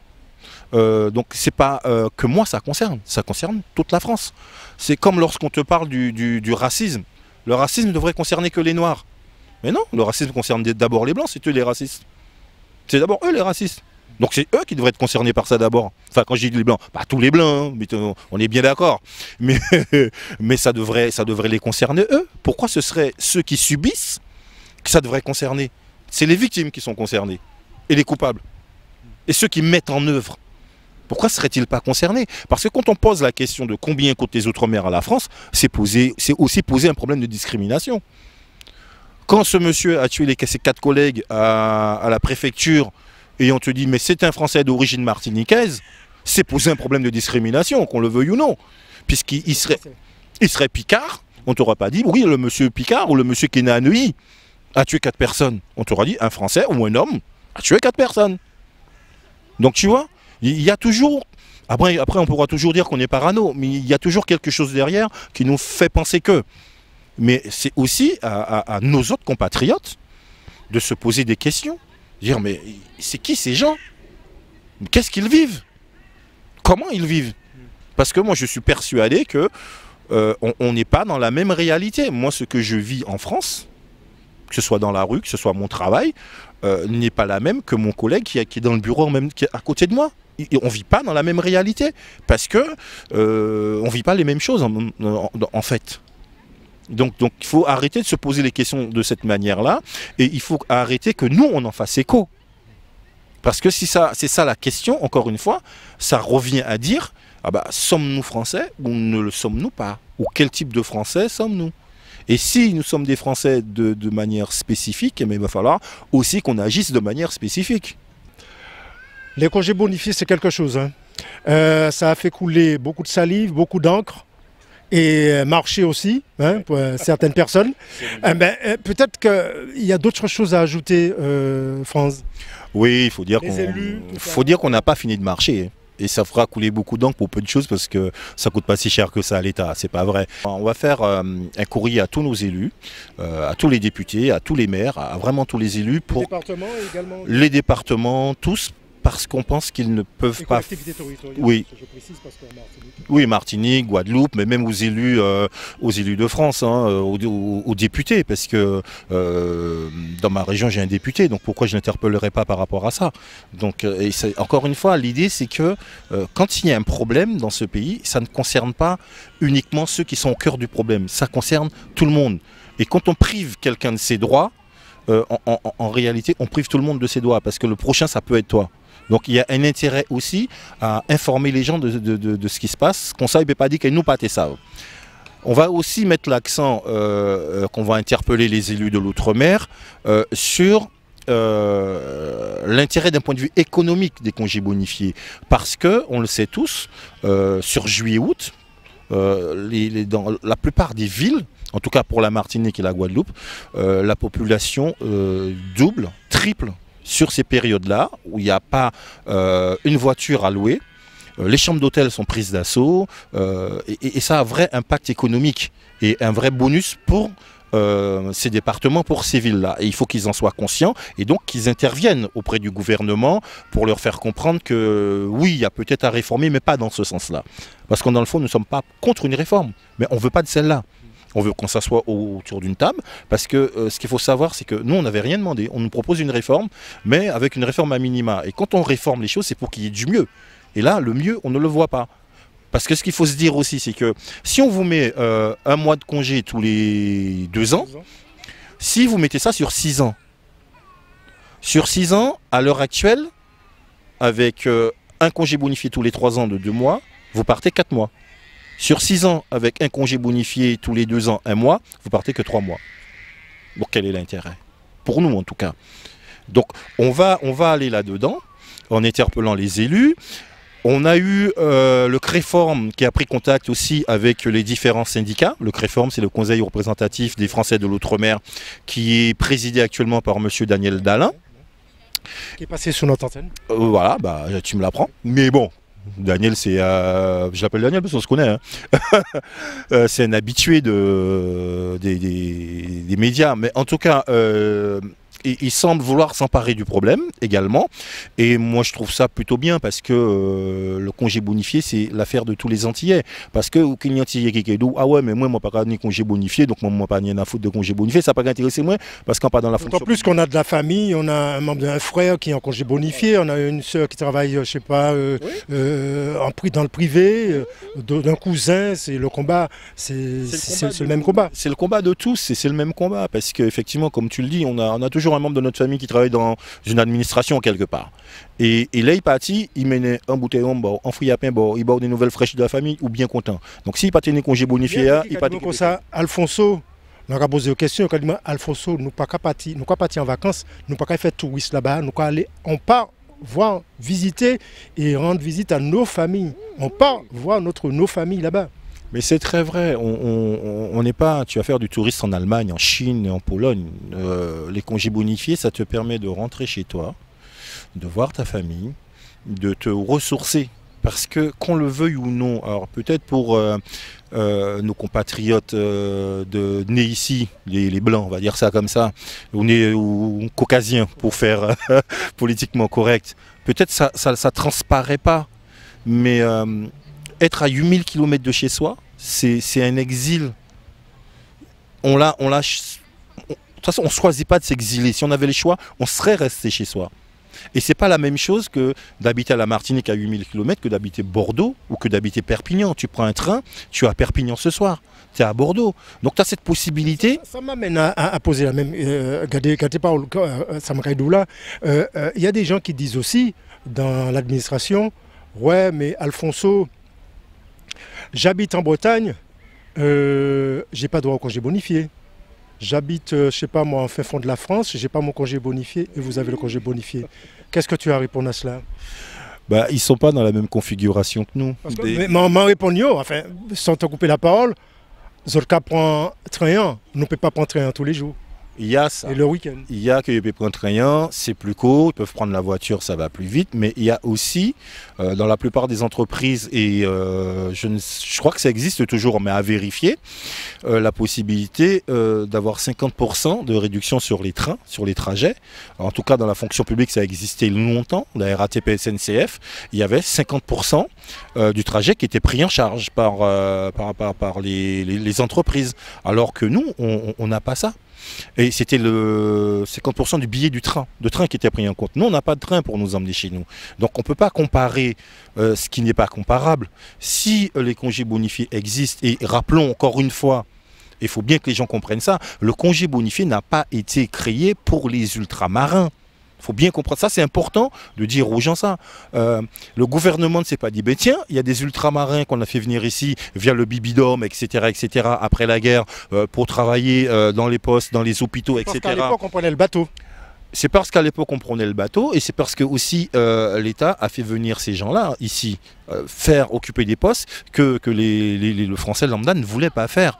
Mais le congé bonifié, c'est d'abord et surtout un dispositif qui a été mis en place pour les Français de l'Hexagone qui allaient travailler dans les Outre-mer. C'est ce dispositif-là qui a été créé pour ces Français-là. Et à force de lutte syndicale et de combat, dans les années 70, je crois que ça se situe au niveau de 77-78, il y a eu entre guillemets, une égalité de traitement, c'est-à-dire que les Français de l'Outre-mer pouvaient enfin bénéficier des congés bonifiés. Mais à l'origine, ce n'était pas fait pour nous. Nous n'avons pas été pensés dans ce dispositif-là. C'est la lutte, encore une fois, c'est la lutte de nos aînés qui ont amené les gouvernements à prendre une décision d'équité par rapport à ça. Donc c'est ça qu'il faut dire aux gens. Et après, si on sort de la question des congés bonifiés, il faut se poser la question du prix du billet. et de la continuité territoriale. Parce que tout à l'heure, on a parlé de jeunes antillais qui allaient se faire sauter, mais le congé bonifié aussi a un caractère social, un caractère d'enracinement. Parce que ton enfant qui naît ici, toi tu lui parles de ta Martinique, de ta Guadeloupe qu'il n'a jamais vu, d'une grand-mère qui sera en Guadeloupe avec qui il parle au téléphone, mais qu'il n'a jamais vu. Et puis qu'il y a une bibliothèque qui connaît tout le bagage. Voilà, donc à un moment donné, avoir les congés bonifiés, ça permet de prendre ton enfant, de l'amener là, sur ta terre natale, pour qu'il s'enracine sur les lieux de ton enfance. Quand tu lui fais sentir une mangue que tu viens de cueillir, ou finit de tuer un mango, là, il finit de tomber en bas pied au courir, ou prend un zaboka, un pomme cannelle, ça lui parle. Là, il voit l'emmeilleur, il goûtait, il voit, c'est pas même l'emmeilleur, et c'est pas l'emmeilleur, la boucle à partir dit, ça lui parle. Et ça lui parle de qui? Ça lui parle de sa famille, ça lui parle de sa mère, de son père, de sa grand-mère. Ça crée du lien et ça enracine dans une culture. Et l'enracinement, on a réellement tout individu est enraciné dans un lieu. C'est ta culture qui fait de toi ce que tu es. Et ça, c'est fondamental. Et si tu sais ça, eh ben, quand tu vis dans l'Hexagone, tu as moins de difficultés et tu ne te perds pas parce que tu sais qui tu es, tu sais ce que tu es. Donc après, tu peux t'ouvrir, mais de manière où peut être qu'épanoui. Voilà. Adam Chotala, nous à l'aise, nous avons parlé, nous avons passé un bon petit moment aussi. Oui. Et puis M. France Vigé Murat, qui sortit en CD. Ouais. Et nous avons parlé aujourd'hui parce que normalement, dans cette émission, on parle avec tout le monde. Vous pouvez me prendre contact et on vous reçoit. C'est libre antenne. Et nous là, nous avons parlé, nous avons discuté quand nous au pays. Mon président dit, yeah, quick. Yeah, crack. Voilà. Alors, tu vas nous parler, 4 titres. Hein? 4 titres, on y d'où, on laisse la prière silence, va lever d'où en mai. Ça nous parle, hein, ces mots-là. Oui, mais en fait, c'est pas 4 titres, hein. C'est 4 univers. 4 univers, parce que... Quelle est la différence? Parce qu'en titre, ça rappelle, ça fait référence à de la musique. Moi, je ne fais pas de musique, moi, pas qu'à faire musique. Il y a la voix. Oui, il y a la voix. Alors parfois, ça peut être rythmé, mais c'est pas de la musique. C'est des textes, je veux dire des émotions que j'ai posées sur une feuille. Et après, j'ai construit un univers autour. Donc l'univers, ça peut être des bruits, bruit de l'eau, bruit de la pluie, bruit crié. Ça peut être aussi des sons musicaux, parce qu'il faut que ça soit aussi un peu harmonieux. Mais c'est un habillage. C'est pas de la musique. Je vois d'où. Est-ce que je peux ajouter d'où? Ça fait doudou. Je pense que tu parles à ta chérie. Hein. D'où, oui, d'où c'est mon épouse. Ouais. Voilà. Belle histoire d'amour.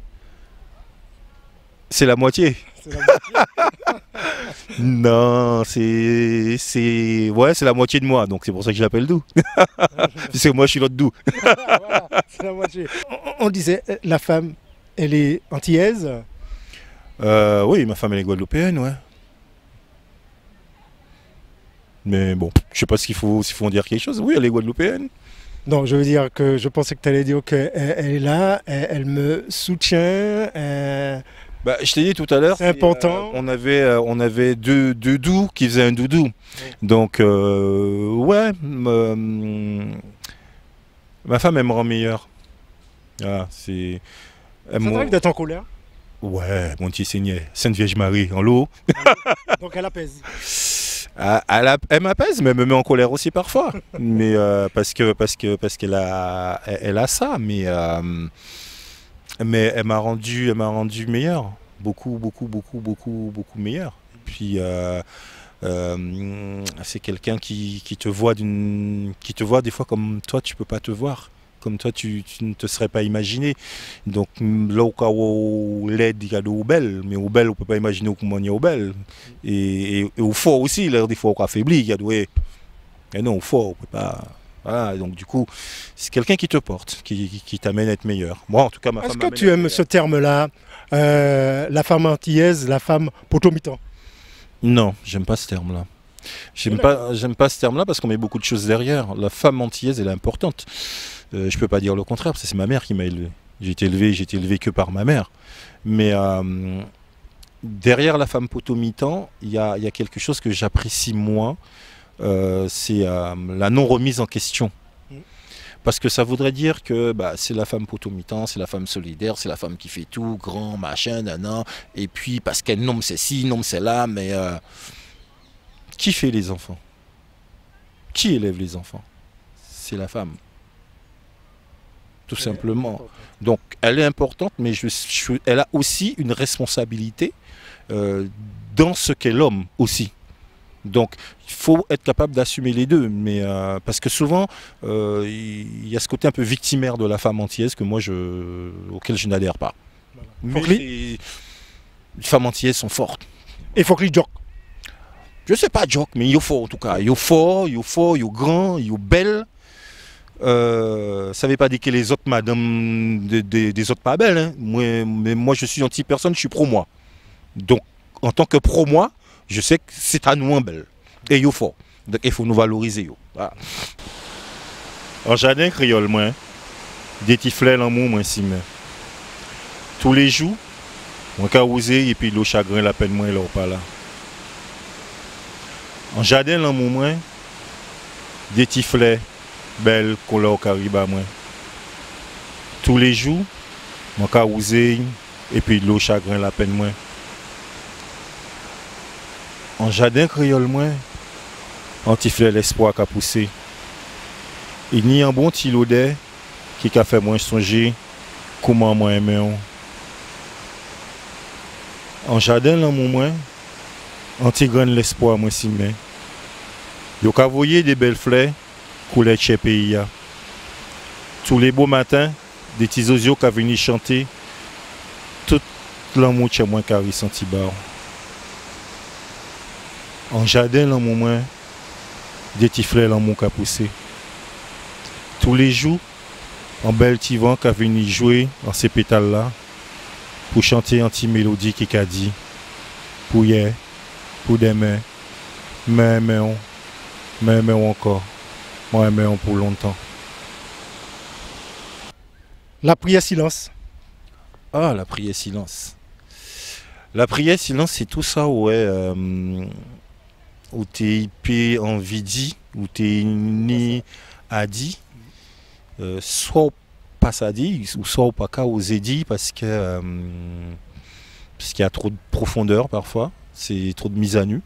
Parce que on a beaucoup de pudeur, on n'aime pas. Tu penses qu'on cache beaucoup de choses, on a beaucoup de pudeur comme tu dis? Oui. Est-ce que c'est lié à notre culture? Je pense que c'est lié à notre culture pour beaucoup, puisque L'Okawe Misé au Panisapodi, il y a une petite chanson qui dit ça, hein? Même ouais, Misé pas moi, mais il y a une petite chanson de Edith Lefel, Edith Lefel qui a dit même si nous qu'a souffert au Panisapodi, il y a des choses qu'on cache. Et puis on a appris à cacher aussi nos sentiments et nos émotions. Je parlais de l'esclavage tout à l'heure, du système esclavagiste, c'est aussi un héritage de ce système-là, parce que les enfants... Ne parle pas trop. Montre pas trop tes sentiments et ton attachement à l'autre, puisque l'autre peut être vendu par le maître, surtout si c'est ton enfant, pour se venger, pour te punir, pour tout un tas de choses, ou même naturellement, il peut être amené, une fois qu'il est sevré, à être vendu par le maître. Et donc, pour t'éviter trop de souffrance, tu montres pas trop ton attachement, et même quand il est réel et profond. Et après, il y a ce qu'on est chacun d'entre nous. C'est pourquoi actuellement on dit que l'Antillais n'aime pas trop montrer ses sentiments. Est-ce que sa vie c'est lié aussi par nos parents? On n'entendait pas beaucoup de « je t'aime ». Le « je t'aime » c'était difficile. On faisait part des actes. Non, je dirais pas ça. Je dirais que dans chaque geste de nos parents, en tout cas des miens, il y a eu des je t'aime. En tout cas de ma mère. Tu t'as dit? Non. C'est ce que je suis en train de te dire. Est-ce que tu as dit? Mais il n'y a pas besoin de dire pour sentir. Tu sais, quand ma mère se levait à 4-5 heures du matin, il a parti, il a coupé quand on bas sur les choix toute la journée, il a vu rentrer, il faut lui faire manger. À peine il mangeait, c'est laver quand il couchait, il dormit, il fait ça toute la vie. Après, il arrivait en France, elle est arrivée tard. se battre pour s'adapter ici, au froid, à toutes ces une nouvelle manière de penser le monde, etc. Si ça, c'est pas de l'amour, je sais pas ce que c'est. Ma mère n'a jamais été voir une assistante sociale, on n'a jamais manqué de manger, ni d'habits, ni de rien. On n'a pas été placé à l'ASE, on n'a pas souffert de maltraitance. Pour moi, c'est de l'amour. Après, il y a un proverbe français qui dit, je crois un truc comme ça, c'est pas des mots d'amour, c'est des preuves d'amour qu'il faut. La preuve d'amour, elle était là tous les jours. Après, c'est vrai que un petit je t'aime, ou beaucoup de je t'aime, ça fait du bien. Ça fait du bien à entendre et ça fait du bien à dire, mais c'est des choses qui changent chez nous aussi. On apprend aussi à aimer nos enfants différemment parce qu'on voit le monde aussi. Voilà. Nos parents n'avaient pas le temps de questionner toutes ces choses-là. Aujourd'hui, nous avons les bouquins de philosophie, de psychologie, on a lu Dolto, on connaît la force des mots. Donc maintenant on le pratique aussi, donc il ne faut pas leur jeter la pierre. Il y a un poids aussi. Il ne faut pas de le dire, il faut mettre le poids derrière, il faut que les émotions et les sentiments derrière. Voilà. J'ai eu l'occasion d'écouter tes différents textes, c'est poignant. La prière silence, ça parle de ça. La prière silence, en fait, ça parle de tout ce que j'aurais voulu dire à ma mère, que j'ai pas pu lui dire, parce que trop de pudeur, parce que je ne suis même pas sûr si elle m'aurait écouté. Peut-être qu'elle était dit moi non, je crois pas, mais peut-être qu'elle était dit moi ça tu m'as dit moi là, c'est moi tranquille hein. Bon, voilà, mais peut-être pas, mais c'est tout ce qu'on n'ose pas parce que ça trop profond, ça trop intime, c'est pour moi oui, les mots ont un sens, les mots ont un poids. Et surtout quand on exprime ce qu'on ressent. Et il y a des choses qu'on ressent qu'on ne peut pas exprimer. Dis-moi, qu'est-ce que tu as du mal à exprimer pour toi? Une chose que tu as envie de dire et que tu as du mal. Là? Plus tellement. Plus. Aïe? Je peux tout dire maintenant. Non, franchement. Oui, parce que la vie, pour moi, n'a pas des combats, mais c'est en somme d'évolution et de remise en question permanente. Moi, ce qui m'intéresse aussi dans la vie, et je ne détourne pas la question, je reviendrai sur ta question, c'est de questionner les évidences. Parce que pour moi, aujourd'hui, je ne n'y a rien d'évident. Donc, je vais questionner toute forme d'évidence. Et probablement, quand tu es toujours comme ça, mais qu'il n'y a pas de cas arrivé, ça sens conceptualisé, donc ça a une tendance à rendre moi fou. Voilà. Et pendant longtemps, pas de dire que parce que dans tes PME, Gado passé là pendant 20 ans, pas de moi tu vois. Parce que ça t'est trop raide à dire, trop fort, trop. Et je pensais qu'en quelque part, ça la drague pour toi c'était difficile? Ça m'affaiblissait, mais c'est pour raconter couillonnade. Pas... Non, mais ça dépend sur quoi crier draguer. Draguer, c'est pas aimer. Hein. Draguer, c'est pas aimer, à la limite n'importe qui peut draguer. Mais aimer, c'est se rechercher soi d'abord. Et être profondément en lien pion. Et pour pouvoir rentrer en lien avec l'autre, à ce qu'est l'autre profondément, pour aimer, pour ça y est. Pas parce qu'elle est belle, pas parce qu'elle est riche, même si tout ça peut rentrer en ligne de compte, mais aimer l'être, l'être pour l'être, tout simplement. On vit aimer, on vit le monde, on vit et tu veux qu'elle s'épanouisse. C'est pas aimer de manière égoïste, l'enfermer que pour toi. Ça c'est pas de l'amour, ça c'est de la possession, c'est de l'appropriation. Aimer, c'est de permettre l'autre de s'épanouir, de grandir, de s'ouvrir. Et puis s'il est parti, mais qu'il est parti. Voilà, c'est ça l'amour devrait permettre. Voilà.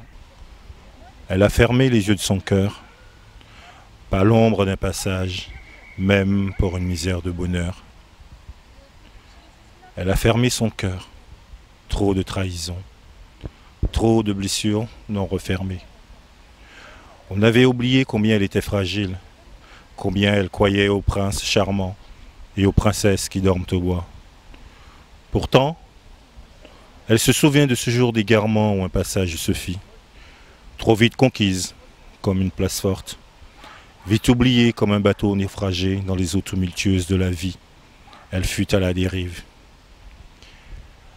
Elle a fermé les yeux, en quête d'un apaisement, d'un peu de réconfort qui jamais ne vint.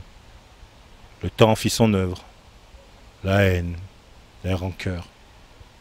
Mais jamais de pardon et beaucoup de questions. Aujourd'hui, elle offre un visage placide, un cœur froid pour un monde impénétrable de silence. Elle a fermé les yeux de son cœur, pas l'ombre d'un passage, même pour un soupçon de gaieté. Trop de promesses trop vite oubliées. Trop de tristesse que n'ont su déceler les amants de passage, enfermés dans leur égoïsme, et des enfants qui ne pensent qu'à grandir à l'ombre de ses rêves supposés. Elle a fermé les yeux de son cœur, perdu dans l'illusion d'un renouveau, sans que personne, même avec des je t'aime, ne perce ses silences et son rêve secret d'un amour éternel. Elle a fermé son cœur, pas l'ombre d'un passage, même pour un triste sourire que je n'ai su trouver faute de savoir regarder. Aujourd'hui, je lève les yeux au ciel et je vois ce même mur de silence et d'incompréhension. Pourtant, mes yeux sont désormais remplis d'amour, ceux de son cœur, de ce regard qui lui a tant manqué. Elle a définitivement fermé la porte de son cœur et depuis, il fait froid dans ma vie. Et même maman là, vent levé pour moun tout partout, moun Martinique, moun Guadeloupe, moun la Réunion, moun la Guyane, toute maman qui a suivi nous en Tenanti. Tenanti, c'est comme ça. On passe vous visiter, comme on dit, on passe vous voir. Et si vous voulez prendre contact avec nous, il n'y a pas de souci. On vous passe à l'antenne, on vous donne la parole également. C'est une émission interactive, c'est une émission libre choix, libre antenne. Et nous là, et puis monsieur France, vent levé. Oui, vent levé. Particulier, vent levé, mais en fait, il faut dire que dans ce produit, c'est que de l'émotion. Voilà. C'est des choses que j'ai ressenties à un moment donné et qui m'ont prouvé le besoin d'écrire et d'y partager. Et vent levé, c'est un cri de colère, de douleur, d'espoir et d'amour. Ça part du fait que m'a levé un beau matin, en tout cas côté RFO, et m'entendre que yo tué ça en 2014. Yo été tué 64e monde, yo été tué Martinique ou Guadeloupe pour rien, pour un couillonnade encore, et c'était encore jeune. Et pour même brefement de raconter ça, et puis moi senti moi vraiment impuissant. Violence là. Quoi dit mais Pucci nous comme ça parce que pas ni raison que nous a détruit nous comme ça. Et puis qui ça nous peut faire? La question c'est ouais d'accord nous tué nous ouais c'est pas bien ouais mais qui ça peut faire? Qui ça peut et mon sentiment vraiment impuissant et seul bagaille ont été à faire c'est écrit donc je l'ai pas pensé m'en lever m'en prendre feuille papier m'en mettre moi écrit et puis moi écrit et il m'a pas tenu rien encore à dire mais m'a arrêté. Et ce texte je l'ai quasiment pas retouché depuis il est resté tel que je l'ai écrit. Ça rappelle ma chanson vent levé maman. Kaele Kamandé les répondait. Et Pucci vent levé, c'est un peu considillé, ouais, c'est un peu ça, considillé. Il y a un vent cyclone qui passait dans les pays, et puis qui y a un ciment, un mauvais lourdin, un mauvais bagage qui fait que tout d'un coup, il y a une partie de l'autre. Et qui sont passé des violences, justement, Martinique, Guadeloupe, dans les départements? Il faudrait que nos sociologues s'emparent de ce problème-là. Parce que nous sommes les sociologues. Hein. Encore une fois, des sociologues, tu vois, par exemple, Édouard Glissant, j'en parlais, il était un cher universitaire aux États-Unis. C'est très bien, Marie Scondé aussi, mais on a besoin de sociologues aussi dans le pays qui écrivent sur ce qui se passe au pays. Et bien, ils ont un sens.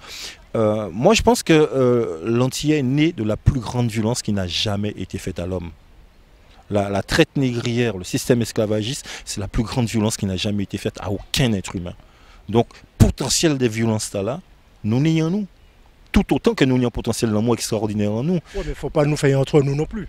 Il ne faut pas nous faire du tout. C'est comment y est, et c'est pour ça tout à l'heure, en tout cas, il faut nous parler de ces bagailles-là, parce que des gens qui disent ouais, c'est le passé, c'est l'histoire. Mais pourquoi on parle du 14 juillet, du 8 mai, du 4 juillet aux États-Unis? C'est parce que l'histoire, ça a un sens. L'histoire dit aussi qui nous sommes, ce que nous sommes et pourquoi nous le sommes devenus. Et il faut nous parler de ça parce que ça permet, les mots permettent de soigner. Les mots permettent de comprendre et les mots permettent de soigner. Et les mots permettent de transcender. On peut se soigner et guérir avec des mots? Oui, bah, c'est ce que font les psychologues. C'est ce que font quand tu fais une analyse, tu vois, un psychanalyste. Le psychanalyste ne donne pas de médicaments. Le psychologue ne donne pas de médicaments. Il t'écoute. Et on pourrait même dire que le psychologue, tu te soignes tout seul. Tu te soignes tout seul parce que assez souvent le psychologue ne se contente que d'écouter et pas poser trop de questions. Donc en fait, il permet tout de trouver des réponses qui conviennent. Tu penses que la réponse est en toi? Oui. Mais qui mieux que toi-même peut te connaître? Donc les questions que tu te poses, tu as les réponses en toi, sauf que tu ne sais pas quelles sont en toi.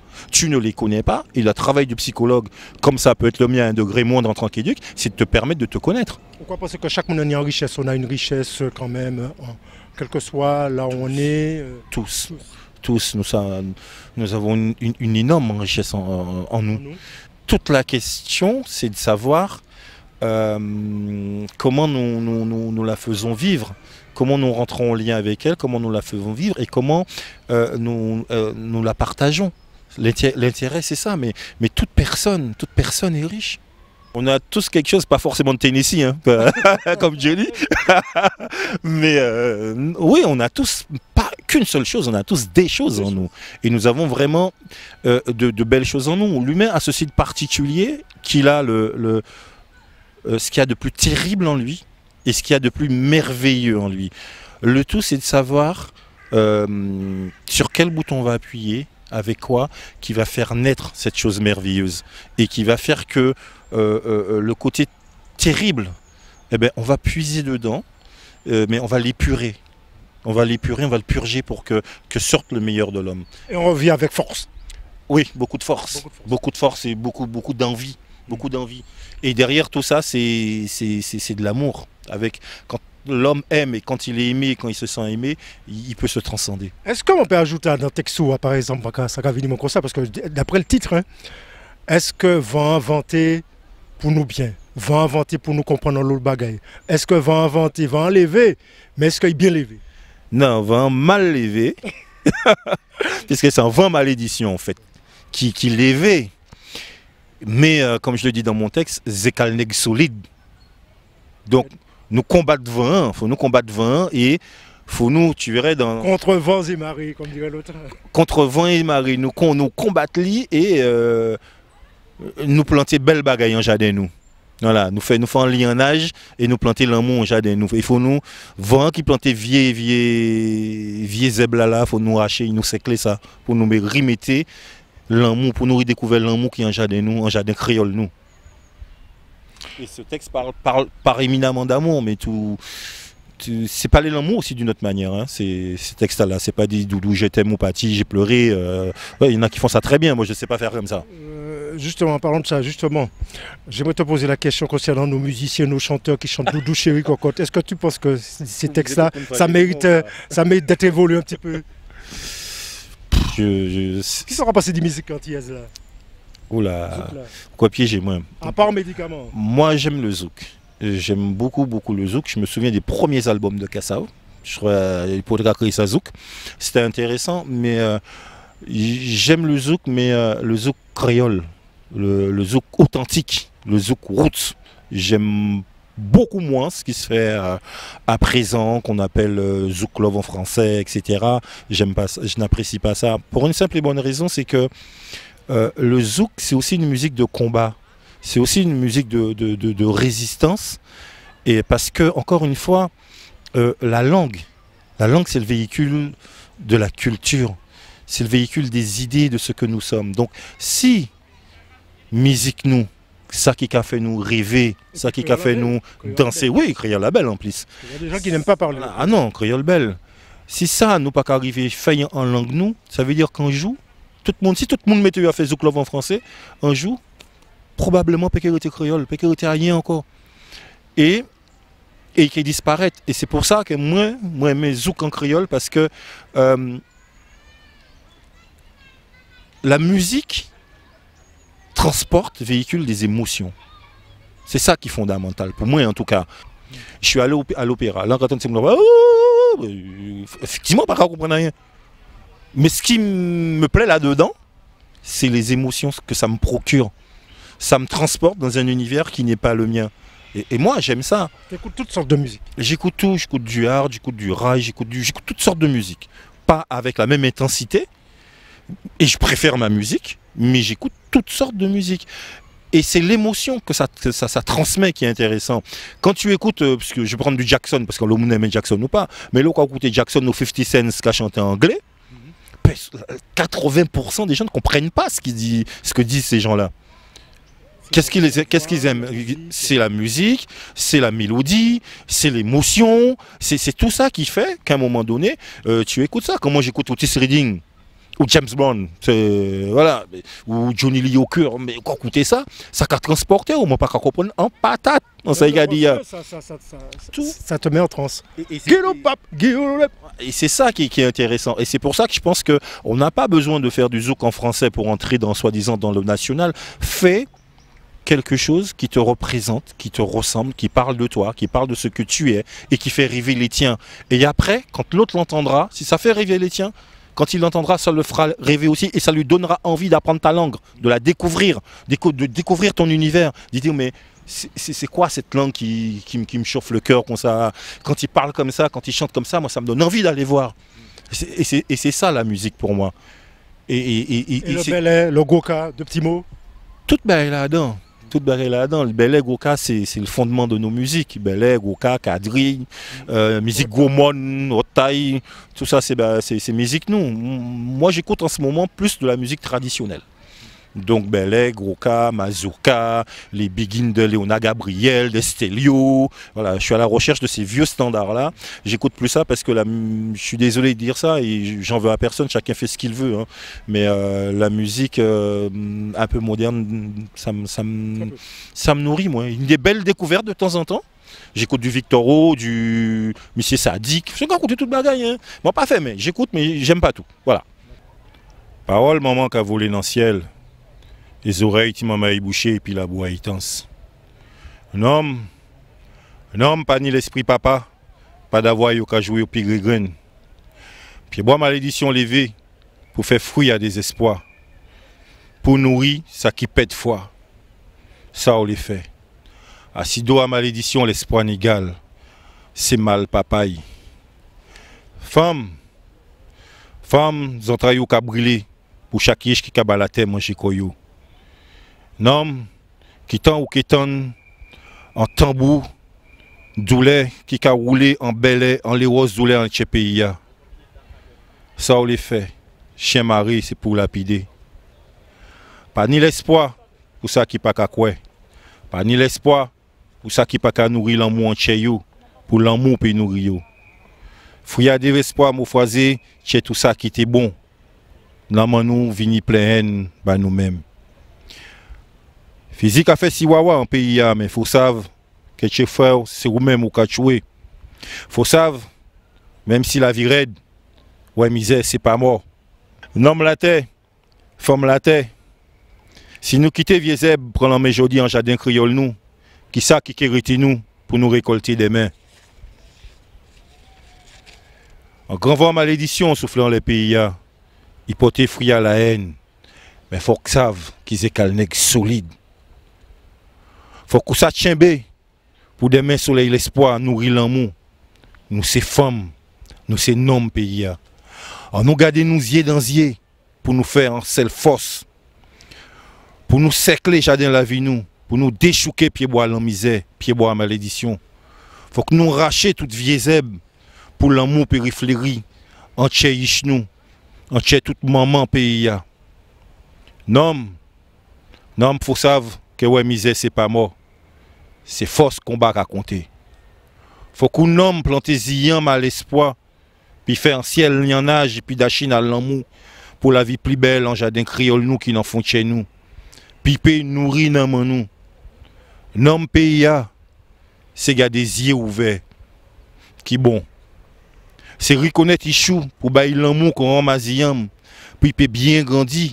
C'est oser pied et puis l'engrais à l'espoir, pour y peut ouais comment demain qui est belle. Nom, faut qu'on nomme pour chaque chème maman pays pas venir fret qu'on cimetière. Pour chaque jour, nous pas descendre la vie et puis en montagne douleur les écales de nous. C'est gars des yeux ouverts. C'est ça qui est bon pour avancer. D'où on met. C'est à la fois doux et on met. C'est douce. Qu'est-ce qui reste amer là? Hein? Ce qui reste amer, c'est toutes les questions qu'on se pose, c'est tout ce qu'on ne comprend pas. Et qu'on aimerait comprendre. Mais en même temps, des fois, ça bien de ne pas comprendre tout.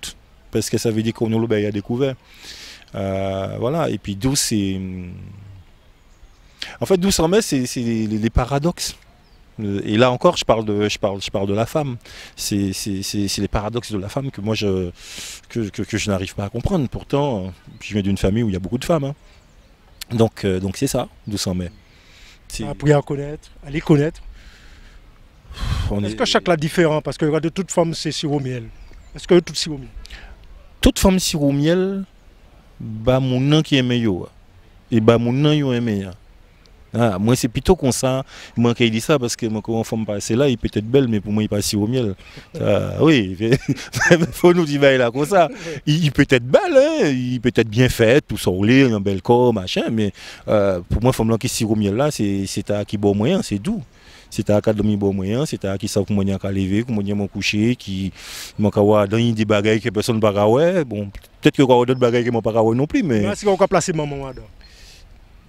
Non, maman moi c'est l'autre bagaille. Maman moi au-dessus de tout ça, maman moi c'est maman moi, c'est l'inaccessible, mais en même temps on apprend quand même avec elle. Avec qui? Avec maman. On a tout appris avec maman, sauf certaines petites choses. Bien qu'aujourd'hui on peut parler de sexualité avec ses enfants, pas avec nos parents, parce que bon, c'est le temps qui vous reste. Il y a des secrets familiaux. Il y en a toujours, mais je pense que c'est une mauvaise chose. Je pense que, les secrets sont faits pour être découverts. Et je pense que... Il faut tout dire. Je pense qu'il faut tout dire. Il y a des problèmes Il faut tout dire. Je pense qu'il faut tout dire.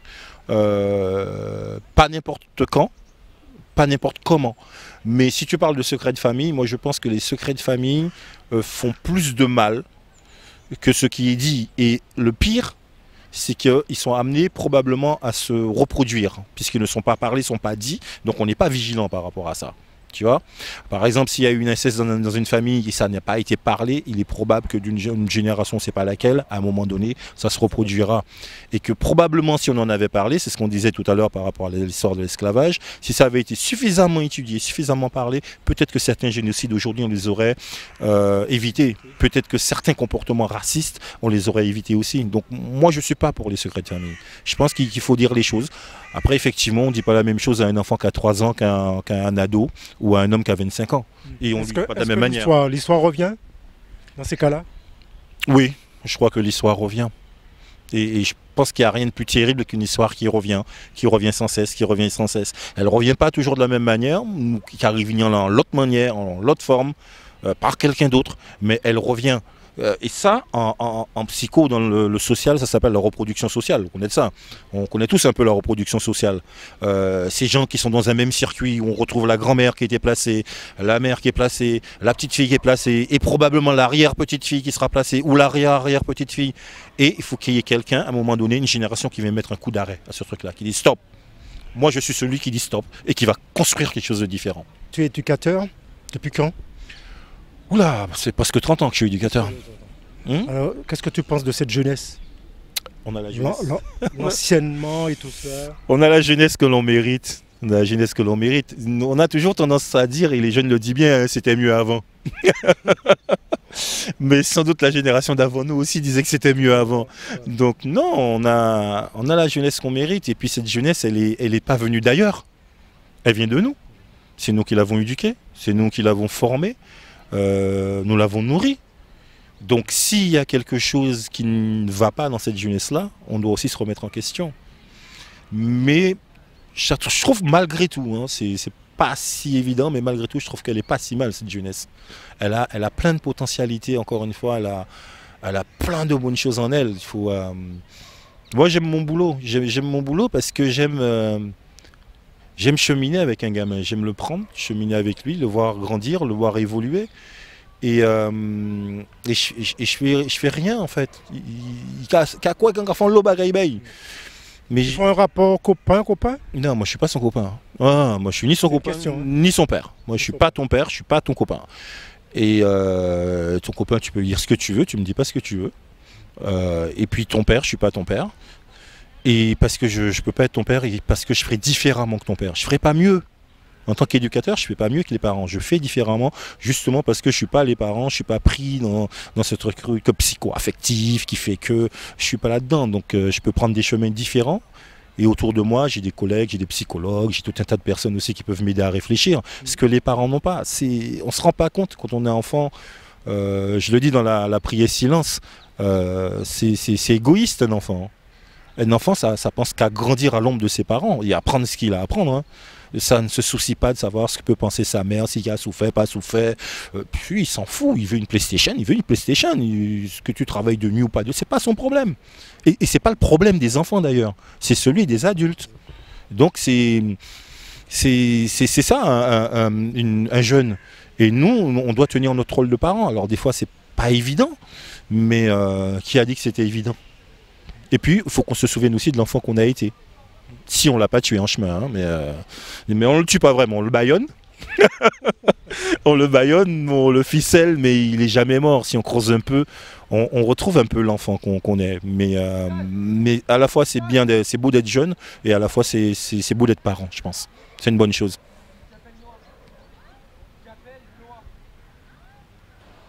Femme pleure quand la jouissance de l'homme te prend et te dépose sur les rives de son propre plaisir. Femme pleure quand les cris de l'angoisse de l'enfant te sortent de ta rêverie, t'obligeant à regarder, à puiser tout au fond de ton être l'espoir dans l'un demain meilleur.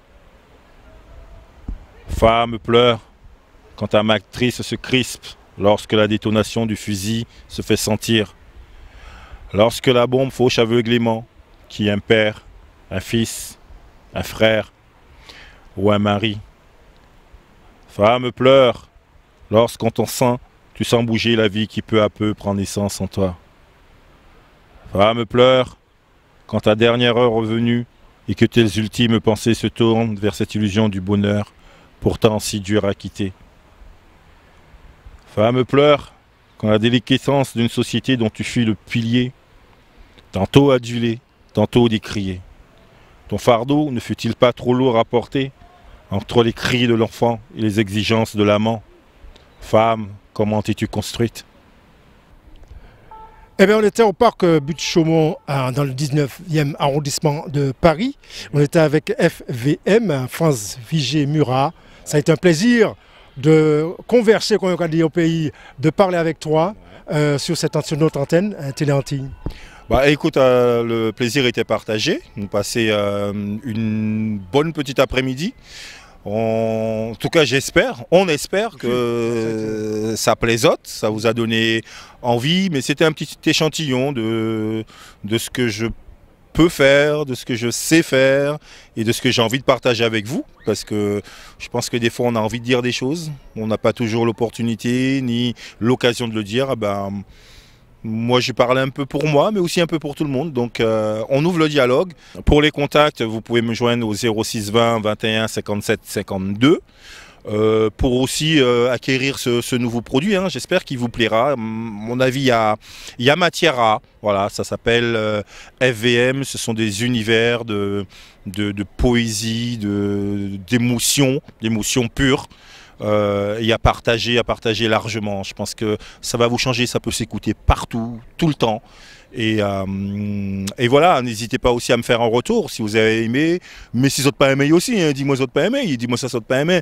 L'idée, c'est que nous partager et que nous parler. Voilà. D'accord.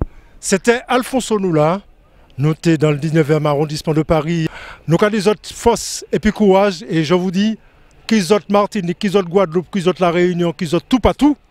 Nous avons fait un bon moment et puis Télé Antilles.